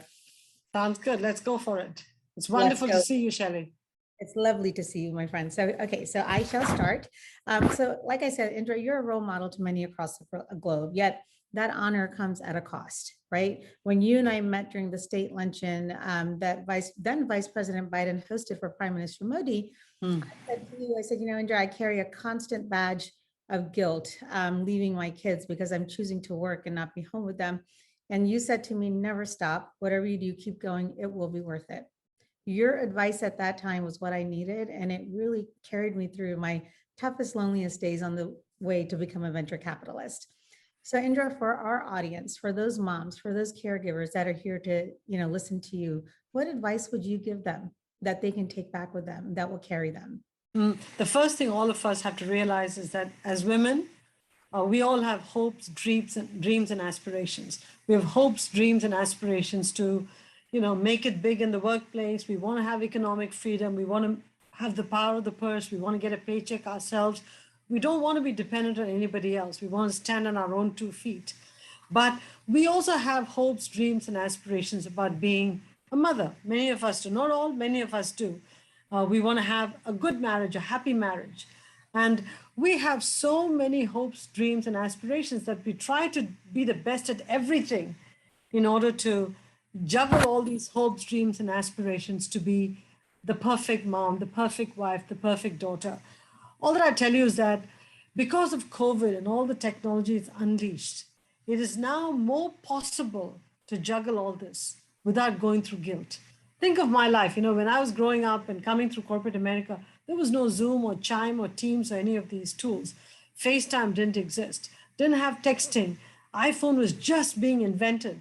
So we had to be in person in the office. We had to travel. We had to do all that. Today, you don't have to. So use these technology tools wisely. Use them to save you time. Use them to be in touch with your family. And start off by saying, these are my priorities. This is what I want to do at work. This is what I want to do with the family. And I think for the first time, I'm optimistic that you can juggle all these things without too much guilt. So approach this with a lot of hope and optimism because I actually feel good about what I'm seeing on the horizon. That is really great to hear. So you're saying technology is our friend, especially for working mothers, caregivers. Technology is our friend. Use that to our advantage. And I'd go so far as to say, Shelly, wherever you see time wasted on things you're doing, where technology can play a role, get a bunch of VCs together and say, let's come up with a new app or a new business that addresses this for women. I think we have to be our own business creators to help ourselves. Absolutely. And that is such a great segue for my next question, because look, Indra, as you know, you were at the helm of one of the world's most iconic brands, Pepsi. You polished it, you grew it, and you did this in a way that I would say many female CEOs have not done for a consumer brand. So what would you say, with the female consumer being the biggest spender, we control 78% of discretionary spending worldwide, and we are the ultimate consumers that products are made for us. In today's market, how would you say how can a brand thrive, and what do they need to appeal to the female consumer? So I've been looking at a lot of the brands, and I'm saying to myself, the kind of brands that were built in the past, when it was just one to many, a television station, broadcasting, allowed us to build brands over many years. Today, if you want to build another Pepsi or a Mountain Dew, it's going to be very, very difficult. Today is about discovery. Today is about niche. Unless a major technology disruption is going to put a brand on the shelf, like an Amazon, a Google, a Facebook, a LinkedIn. It's all technology driven. In the traditional consumer world, it's going to be very, very hard to build a big, iconic, deep, muscular brand. I think the name of the game is more discovery, more niche brands. Creating niche experiences, not just brands and products, niche experiences, and creating shoulders for the brand in different ways than perhaps Pepsi did when we created the brand and we grew it over time. So I think we have to approach brands not as creating another Pepsi or a Lay's or Ruffles, but in terms of how do you create discovery experiences? How do you create moments of joy? And how do you constantly reinvent the brand? So it's very current in this digital world where the attention span of consumers is infinitesimal. Very well said. And especially in retail right now, where technology was a nice to have before, but now it's table stakes. Yep. If a retailer doesn't have technology, they're not going to survive. That's right. Thank you for that. And how do you feel about sustainability and how it enhances the value of brands? I think sustainability is a huge issue. Environmental sustainability is a huge issue. I think climate change is something we should all take seriously. I'm a judge on the Earthshot Prize. We just had the Earthshot Prize Awards this weekend. When you're in the middle of that, you realize how big an issue environmental sustainability is. Because when the proof comes, it's going to be too late. And the proof is already coming. So we have to take it seriously. Now, here comes the rub. A lot of companies are doing the right thing. Not enough, but they're beginning to do the right thing, which is a great step in the right direction. Consumers now have to demand more sustainable products, and they should create the pull for consumer products that talk about a very good carbon footprint or really are working on sustainability. If consumers say, we don't want these products because they don't look great or they require us to wash the bottles, then we have a problem, because then companies keep pushing products and the consumer is not pulling it. The best example for me was we came up with a product called Drinkfinity, which was a recyclable bottle, which had a pod in the bottom for flavors. So you fill it with water and then you put the pod, you get the flavors. But the consumer had to wash the bottle every night. Consumers didn't want to wash the bottle every night. They said, rather throw it away. So you have to change consumer behavior in a profound way. So I think the only way environmental initiatives will take root is companies keep doing what they're doing and accelerate it, but consumer behavior changes to make the sustainable choice the first choice. I love that. So sustainable choice should be the first choice. And I'll segue quickly by saying that, in today's, day and age, the consumer is very aware, they're very educated. They want to see how their goods are sourced, where where each material is coming from, who their end customer is. They want to give their money to companies that live their values. So that makes perfect sense. Yeah. Pleasure. So switching really quickly to your fantastic book here. I carry it with me. I took it to London with me, brought it to San Francisco with me. What I would say is this, Indra, that, you captivated me personally from the first page, where you talked about the fact that you belong to both worlds. Mm. And we share that link in common. I was born in India, raised in the US, and I hold both of my cultures so close to my heart. So having been born and raised there, coming to the US, what would you say is the one contributing factor to your success as one of the world's leading CEOs? I would say there were two factors. One is my family and my upbringing. And that was, I was lucky because I was born into that family. I had parents, grandparents who all supported me, and I married the right guy. So that was luck. The other part that I think was fantastic is that I had amazing mentors who became supporters and promoters of me. They were all white men, I have to say, except one in India. And how those people pushed me, gave me feedback, made sure that I listened to them, kicked me when I didn't do things right. And I mean it in quotes, but the way they coached me and developed me, and I gave them a lot of respect in return.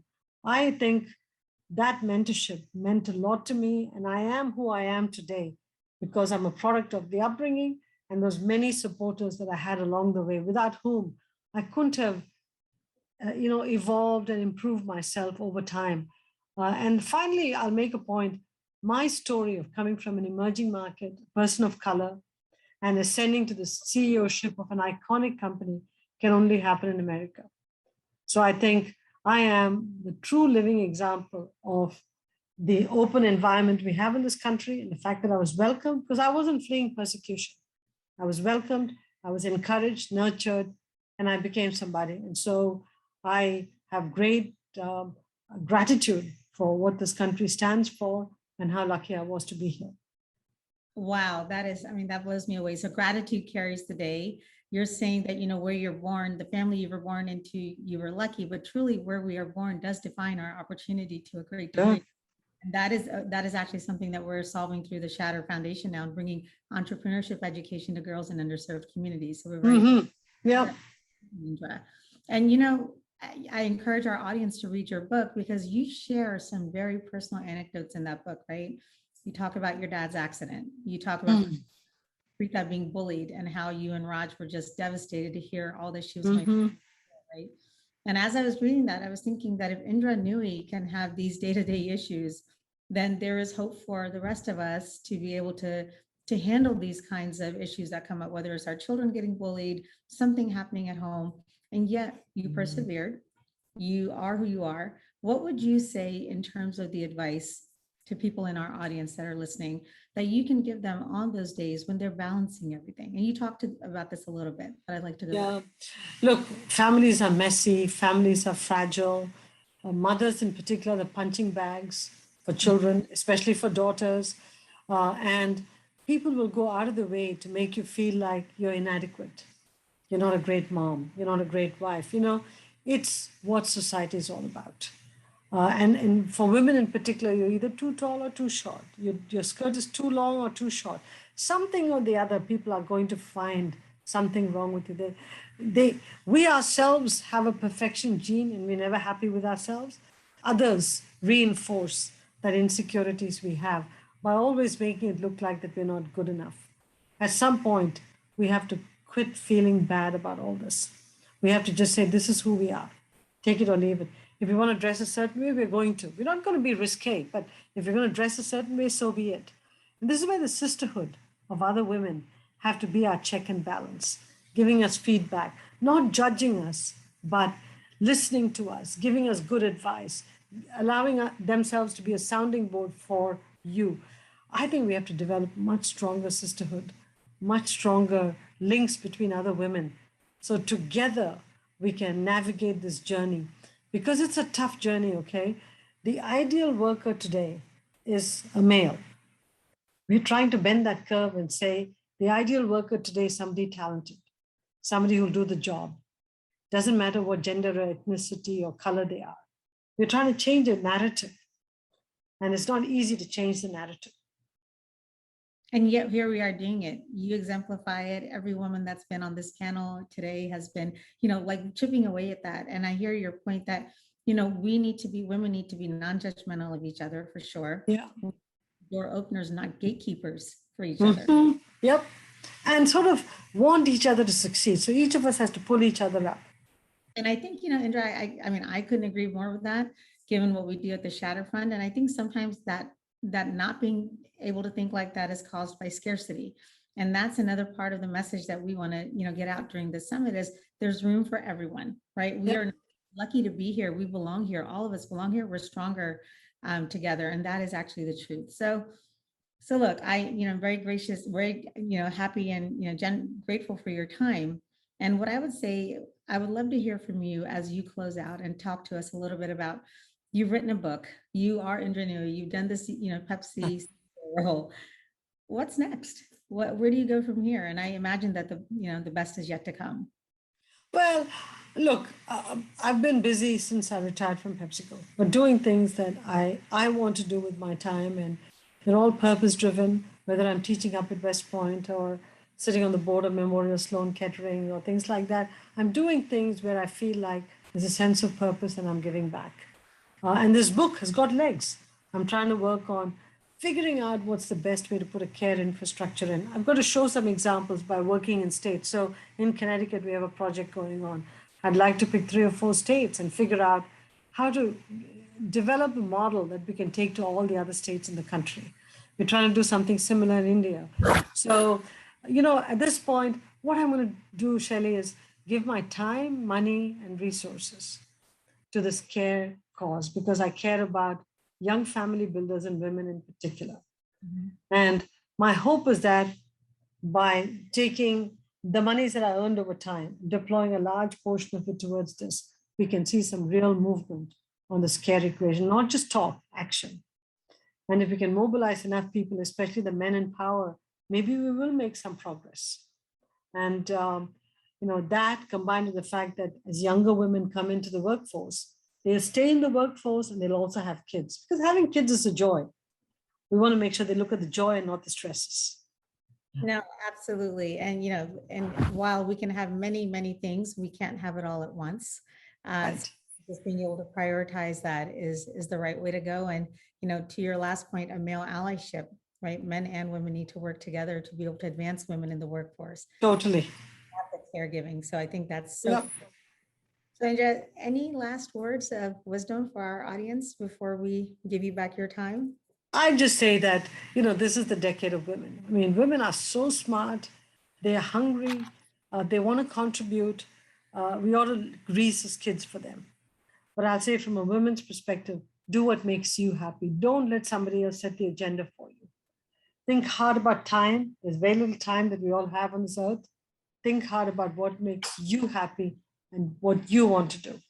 And use the support structure of other women to tell you when you're doing things right and not doing things right. Don't let other people define your job or your life for you. Don't let other people tell you who you are. Exactly right. Amazing. Well, Indra, I am so grateful for you today. Everybody, if you don't have the book, hurry up and go get it. My Life in Full by Indra Nooyi. And again, thank you for joining us today, Indra. Shelly, thank you for having me. Thank you. Thank you so much. See you again soon. Take care. Bye-bye. Thank you, ladies. Well, how do you follow up Indra Nooyi? And I have the answer. Shelly, it is our great pleasure to bring on board CNN's Audrey Irvine. Audrey and Allison and Jamie have been waiting in the wings for us, and we are so appreciative of that. Thank you for dealing with our little production hiccup there. These are women who are really changing sports as we know it, and I can't wait for Audrey to take it away. Thank you so much. All right. Thank you, Stefanie. So professional sports is one of the last ceilings for women to break, but it's happening in numbers of female athletes, owners, coaches, and executives are growing. Here to discuss why now is the time to bet on women in sports are Allison McCauley and Jamie Messler. So let's go. Allison McCauley is Senior Vice President of Monumental Sports and Entertainment, one of the largest integrated sports and entertainment companies in the nation. The company owns and operates 5 professional sports teams and owns and manages a number of world-class arenas and its own sports network. Allison leads business operations and serves as team COO for both the WNBA Washington Mystics and the NBA G League Capital City Go-Go. She also leads the company's internal creative agency. Jamie Messler is the co-founder of Gaming Society, a newly launched platform. Prior to founding Gaming Society, Jamie served as president of the Players Tribune, a first of its kind digital media company dedicated to empowering athletes with the tools they need to tell their stories. Messer co-founded the Players Tribune with Derek Jeter. Jamie joined the Players Tribune from Excel Sports Management, where she was one of the first hires when the agency was established in 2002. From 2002 to 2014, she worked her way up to one of the most powerful sports marketing executives in the business. As the agency's CMO, she developed an industry-leading benchmark formula for player marketing that included client services, public relations, cause-related programs, and community outreach, social media and digital programming, branded content, and corporate partnerships.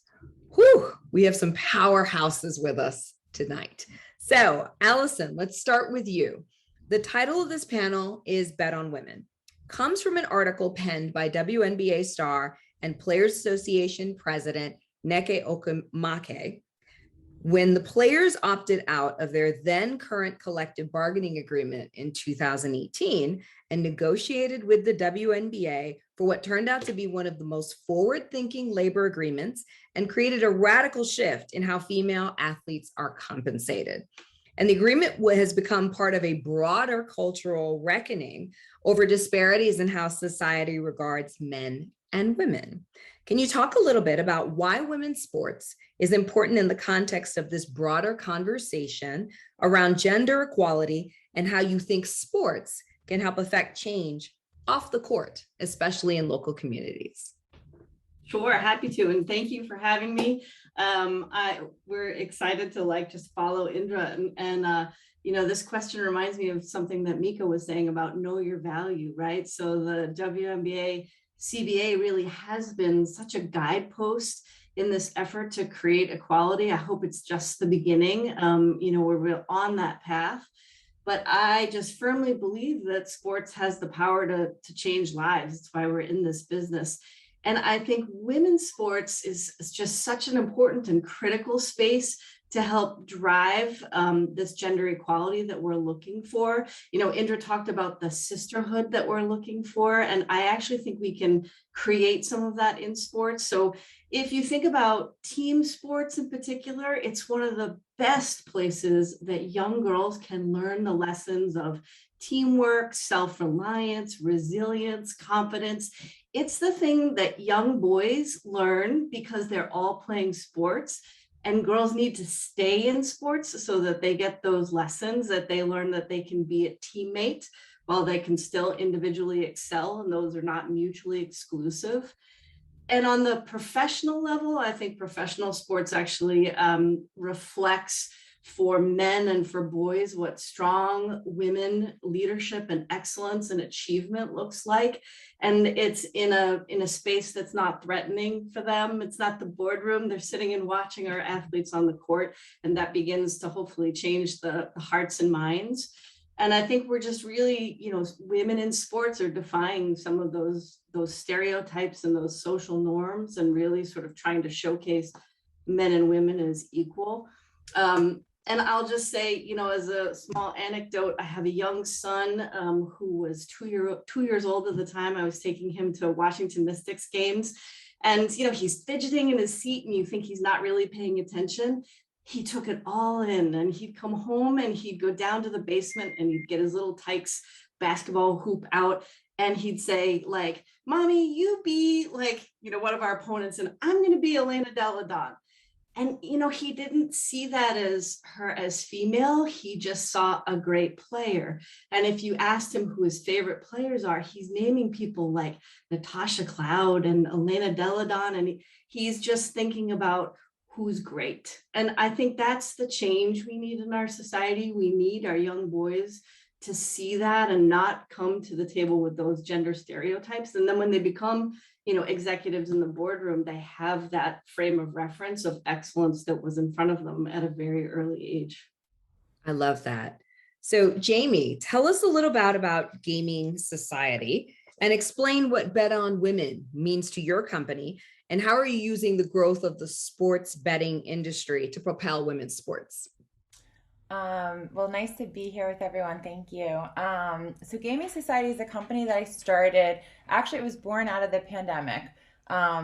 I had left Players Tribune about a year before. And when the pandemic hit, it just became clear that we didn't know when we were going back into stadiums and arenas. Viewership was down. And I just believe that the future of fan engagement is gamification. And if you have skin in the game, it's just more fun to watch sports, to hang out with your friends. And how do we create like more immersive experiences in sports? Having worked in sports for over 20 years, I wanted to try, and what I love to do is build brands, find the white space. And as I was doing this, the sports betting industry became like, it started to blow up. And sports betting is ultimately gamification. The problem is 90% of people that have an interest or people that may want to have skin in the game don't know how to bet. It's very intimidating. It's very inaccessible. And most people, myself included, just feel intimidated, left out. And we wanted to create a company that would help educate and bring more people an opportunity to have skin in the game and to have fun. So that's the ultimate goal. We're a content gamification platform targeting the next generation of sports bettors, including those who are just learning.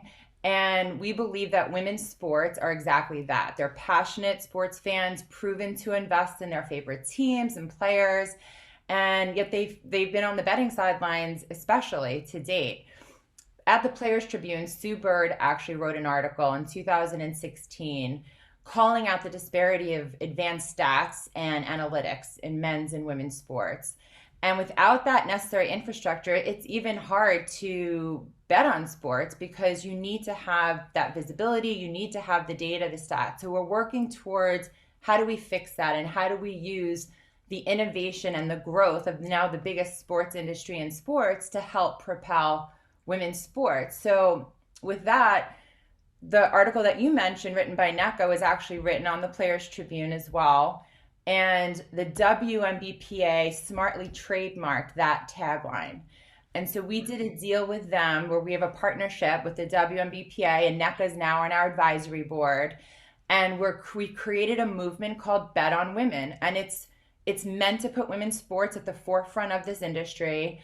And it's meant to, we believe if you bet on women, you have to know who they are. So when everyone talks about less than 3% of visibility is targeting women, we want to help change that by making it so, we're partnering with sports books. If they incentivize bettors to bet on women, you have to know who they are if you bet on women. And so we're working towards, working with leagues and teams and really adding that gamification element so we can educate fans of women's sports to be in on the action and then get more fans interested in women's sports by using betting as a tool. Love it. I love it. Now, Allison, one of the ways that the WNBA has stood out from both other women's sports and certainly traditional male sports has been the commitment to causes outside of basketball. I've heard you use the term purpose-driven sport to describe your work. Can you share with us what you mean by purpose-driven sport and how the Washington Mystics and the WNBA are delivering this differentiated sport experience? The WNBA is certainly not the first in this space, right? There's been plenty of activism that has happened through sport over time. And it's not new in terms of even the history of the WNBA. So as Cathy Engelbert talked about at the beginning of this entire summit, the WNBA is celebrating 25 years. And over that 25 years, it's really been at the forefront of topics around working moms and maternity leave, LGBTQ plus rights and acceptance and celebration. We had some of the very first on-court protests of police brutality at a time, actually, our players were well ahead of our league in terms of that topic. And our players have always been involved in civic engagement and voting and community activism. I think what's different now is, and what's coming into sharper focus is this idea that we're trying to create like change focused conversation. So it's not one way, it's really a dialogue, and it's very community oriented as well as nationally based. And I think, there was a study that just came out this past week that was around 50% of women's sports fans are looking for sponsors who are trying to make the world a better place. That's in stark contrast to like 20% of men's sports fans. So, you have a fan base that's looking for change. You have players who are looking for change, and they're really trying to use their platform to create that change. In DC, DC stands for the District of Columbia. We sort of have a play on words here that we say we're in the District of Change. We believe change happens here in Washington, DC. You see it right on the National Mall where, groups can speak truth to power. And we're trying to use that same platform and really educate and agitate around issues of female equality, LGBTQ plus equality, racial equality, and socioeconomic equality in our communities. And so you see that reflected, in our games, in our sort of curated social events for our fans and our members, in community volunteering events, even in our store where we have purpose-driven merchandise where you can purchase shirts where the proceeds go 100% back to the artists who create those designs. So it's really trying to put our muscle where our voice is at this point and really try to create that change and advocate for that change. Love it. So Jamie, gender equality, female representation at the executive level is lacking across the entire sports industry. We know this, but more so in the sports betting category. Did this play a role in you choosing to found a sports betting company? You wanted to be a trailblazer? Actually, no, I think it's interesting. Yes, there's not nearly enough representation of women in leadership roles in sports overall. In sports betting, I think part of it is just that I actually felt sidelined in this new industry when I've worked in sports for so long. And if I don't know a lot about it, it felt like there must be a lot more people like me. And when I really dove into it, more so from a demographic standpoint, what I think is really interesting, even not just sports betting companies, but sports media companies, it feels like every company is targeting one demographic. And it's certainly not women, but it's not diverse in any way.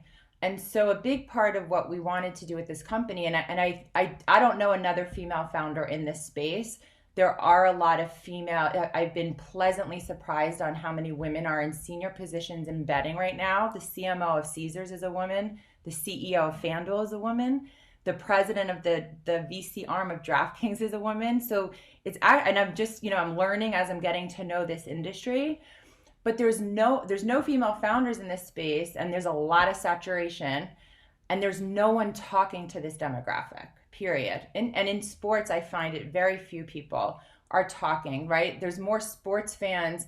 There's more women watching the Super Bowl than the Oscars and Grammys combined. There's more, women are the people that are spending money. And women love sports, and so do you think it's intentional? Because I used to work in sports, and I wondered about that. Do you feel that we're at a place now where it feels intentional, or we just never were ever thought of? Correct. I think we're never thought of because and men, it's low hanging fruit. So that's a nice way to say it, and I think that's the case in probably a lot of industries. And so we know that the majority of sports fans are men, but there's a lot of female sports fans. It's not like 20%. We're talking at the 40 to 50% levels. It's just they're more casual sports fans in some cases. And so there's a massive amount of people that are being left out. And it's interesting because I think it's on both sides. It's women, female athletes in particular, and we're seeing a movement now, a moment. And it's exciting, but people have to start putting their money where their mouth is because it's easy to talk about propelling women's sports. This woman, Marissa Coleman, who played actually in the W for 10 years, she was the chair of the committee in Maryland to help make sports betting legal because she won a championship for the University of Maryland when she played there. And she just joined our company full time. And I say that because the two of us are spending a lot of time. And Allison and I were talking about this the other day on how do we try to take advantage and maximize the opportunity that's here for the WNBA and for women's sports in general. And that's what gets me excited about how we can use this new innovative and try to make innovation out of this newer industry. Because if you just even look at gamification, 65% of women play mobile games. It's more fun, right? We want to be with our friends and we want to hang out. So it's super exciting time, and I hope that we can make an impact positively with women sports business leaders and managers and young people who are growing in the field, but also with women's sports generally. Wonderful. So Allison, the FAN project, which was created by the Sports Innovation Lab and supported by all of the leading major leagues and foundations across the sports industry, including the WNBA, has really been a game changer in the women's sports landscape and has helped provide critical data for the business case for investing in sport. Can you talk a little bit about what the FAN project is and how the final report is helping to shape the future of women's sports, and maybe how you're putting the report's insights to work for your actual business? I think Jamie and her group are like right on the point on some of what's come out of this, right? So the FAN project got the access to social media data files from over 10 million data points, and then added in like 10 billion data points on TV viewership. And, you know, one of the big findings, and for those of us who work in women's sports, was not surprising, is that like the traditional sports model of the audience and the event and the impressions, that is not where women's sports is at. And honestly, I was talking to Shelly about this, that like women's sports followers had to, they were not on traditional media linear platforms, and so they had to put digital first to find their favorite sports. And the athletes who didn't have traditional models were onto social media really early and engaging with fans because that's what was available to them. And so the female sports consumer is digital first. And they're really into the gamification that Jamie is talking about because that's the world that they're living in. And they've been really focused on this idea of storytelling and access and conversation. And wow, the rest of the sports world has caught up to us, right? Like that's where sports is right now. But women's sports has been there. And right, this is really our opportunity to capitalize on that strength that we've had. So it's really finally this idea of quality over quantity, and that, you know, the fans are looking for this affinity with their athletes, with their teams, with their leagues. And it's not just eyeballs and people out at events. And we talk about this internally that, you know, once upon a time, we might've thought about ourselves as a live events business. Today, we're a content business, and live events is only one portion of our content and our media and our storytelling. And that's this, you know, the Sports Innovation Lab was really all about this fluid fan, this really digital first consumer. And that's where we have been. And I think we're continuing to really lean in on that. So I want to jump off of what you said about the, you know, WNBA fan being the digital first fan. Don't you find that there is more of a personal connection as a result of that you probably don't see in other leagues? That people feel more invested in each player because of that digital first. Yeah, and they know them. Yeah, and they know them, right? They first of all, our athletes are just so approachable. I mean, I'm obviously biased, but like we have 144 of the greatest athletes that are playing in the WNBA, college graduates who are like articulate, passionate women who are doing things on and off the court. And they're just really compelling people. And they're very personable. You can go to a WNBA game and you can talk to any of our players. And then they're on social media and they're engaging with you. And they appreciate the fan and what that fan has done to power the league over the first 25 years and hopefully the next 25 years. So yeah, I think digital has been the reason that people have such a strong affinity, you know, for our players and just the personalities that have come out. Absolutely. So given that advancement, what do you think is the one area that needs investment right now to take on that momentum and continue powering the rise of women's sports? I think it's what Jamie's talking about, really. It's this communal space that allows for this gamification, that allows for this interplay between the fans and the athletes. I think we need more digital spaces that afford that. And I also think, her point about data, like we need that rich data coming into the sports fan experience inside of women's sports. Cathy at the top of this entire summit sort of talked about, you shouldn't be asking like, why should I invest in women's sports? It's why wouldn't you? And your question really should be about not why, but how. And if you're still asking why, like you're really missing the boat, and big brands have already beat you there. And like, it's time to jump in.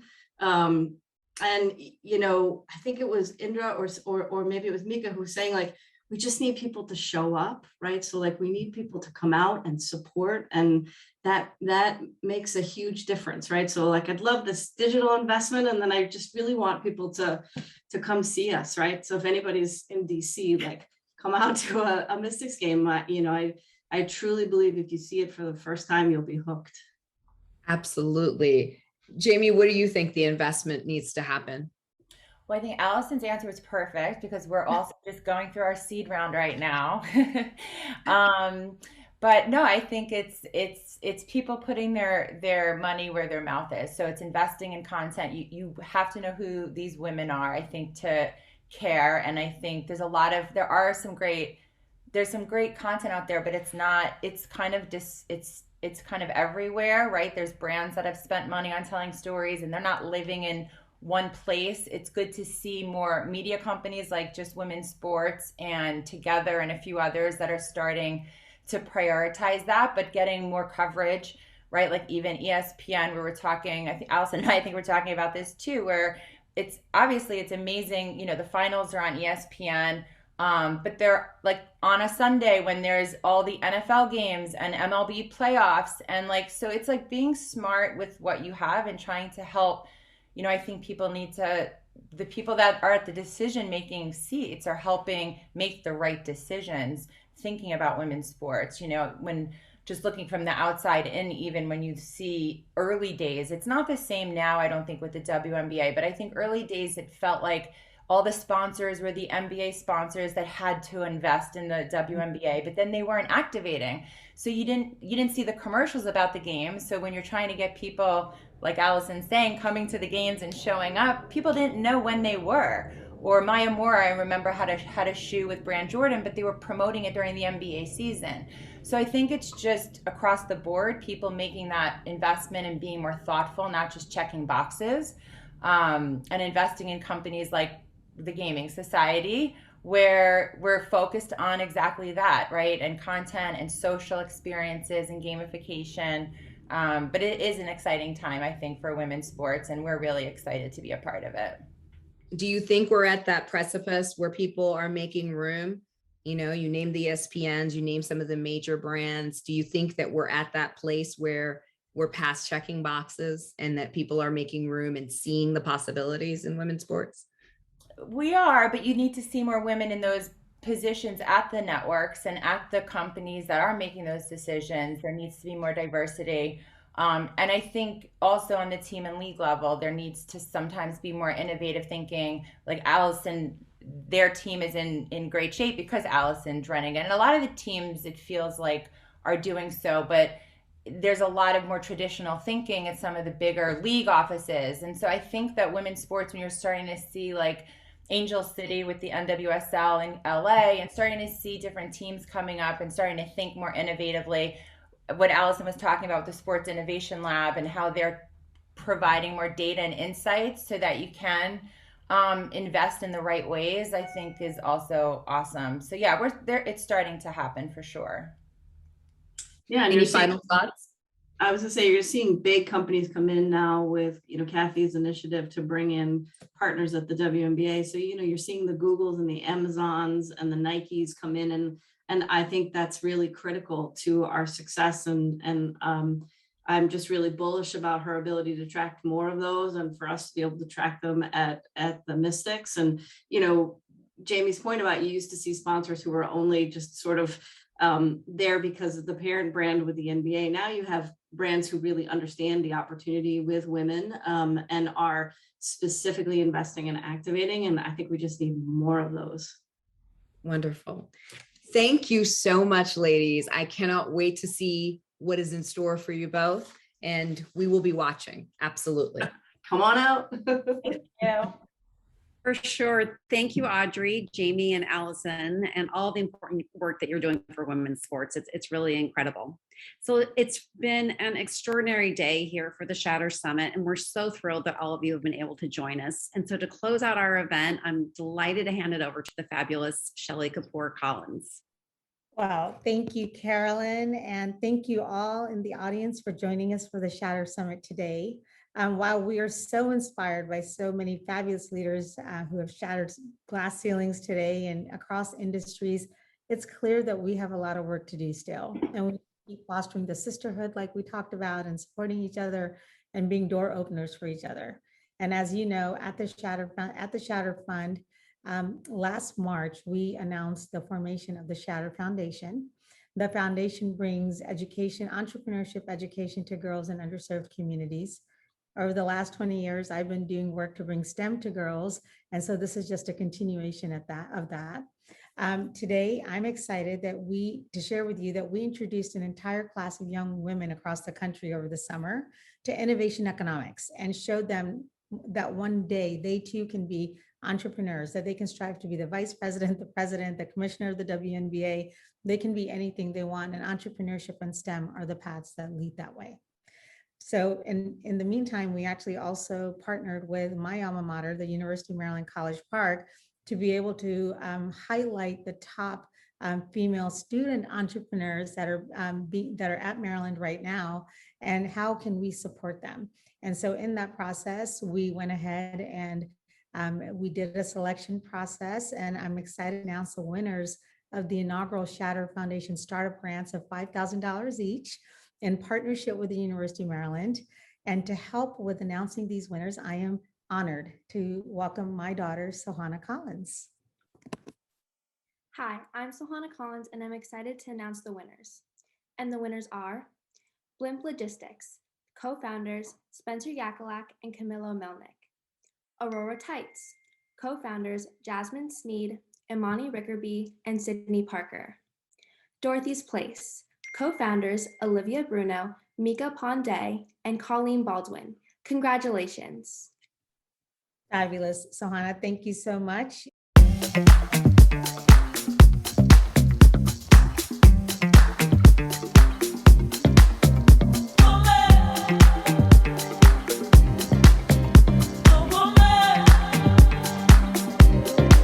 I was insecure, yes, I was frightened to be myself, seemed like a distant dream. Lost in the crowd, I closed the curtains and I hit my hips and thighs in baggy jeans. But they said, love, don't fail if you try it. I know in my heart I would succeed. When times get hard, you gotta keep on fighting. And all these battles, yes, they make the best of me. Cause I can rule like a queen, be a superhero. Hold my head high the further I go. I know I can love myself more than anyone else. I am fine and the world's got to know. Woman, I'm a woman, yeah. When this life is full of laughter and the lives are full of pain, I remember how the early days were darker, and so I stand up time and time again. And now I'm sure, oh yes, I'm certain, if I'm breaking down, well, it don't make me weak. Cause I learned how to stop the hurting by giving all my love right back to me. Oh, I can rule like a queen, be a superhero. Hold my head high the further I go. I know I can love myself more than anyone else. I am fine and the world's got to know. Oh, woman, I'm a woman, yeah. Woman, yeah, I'm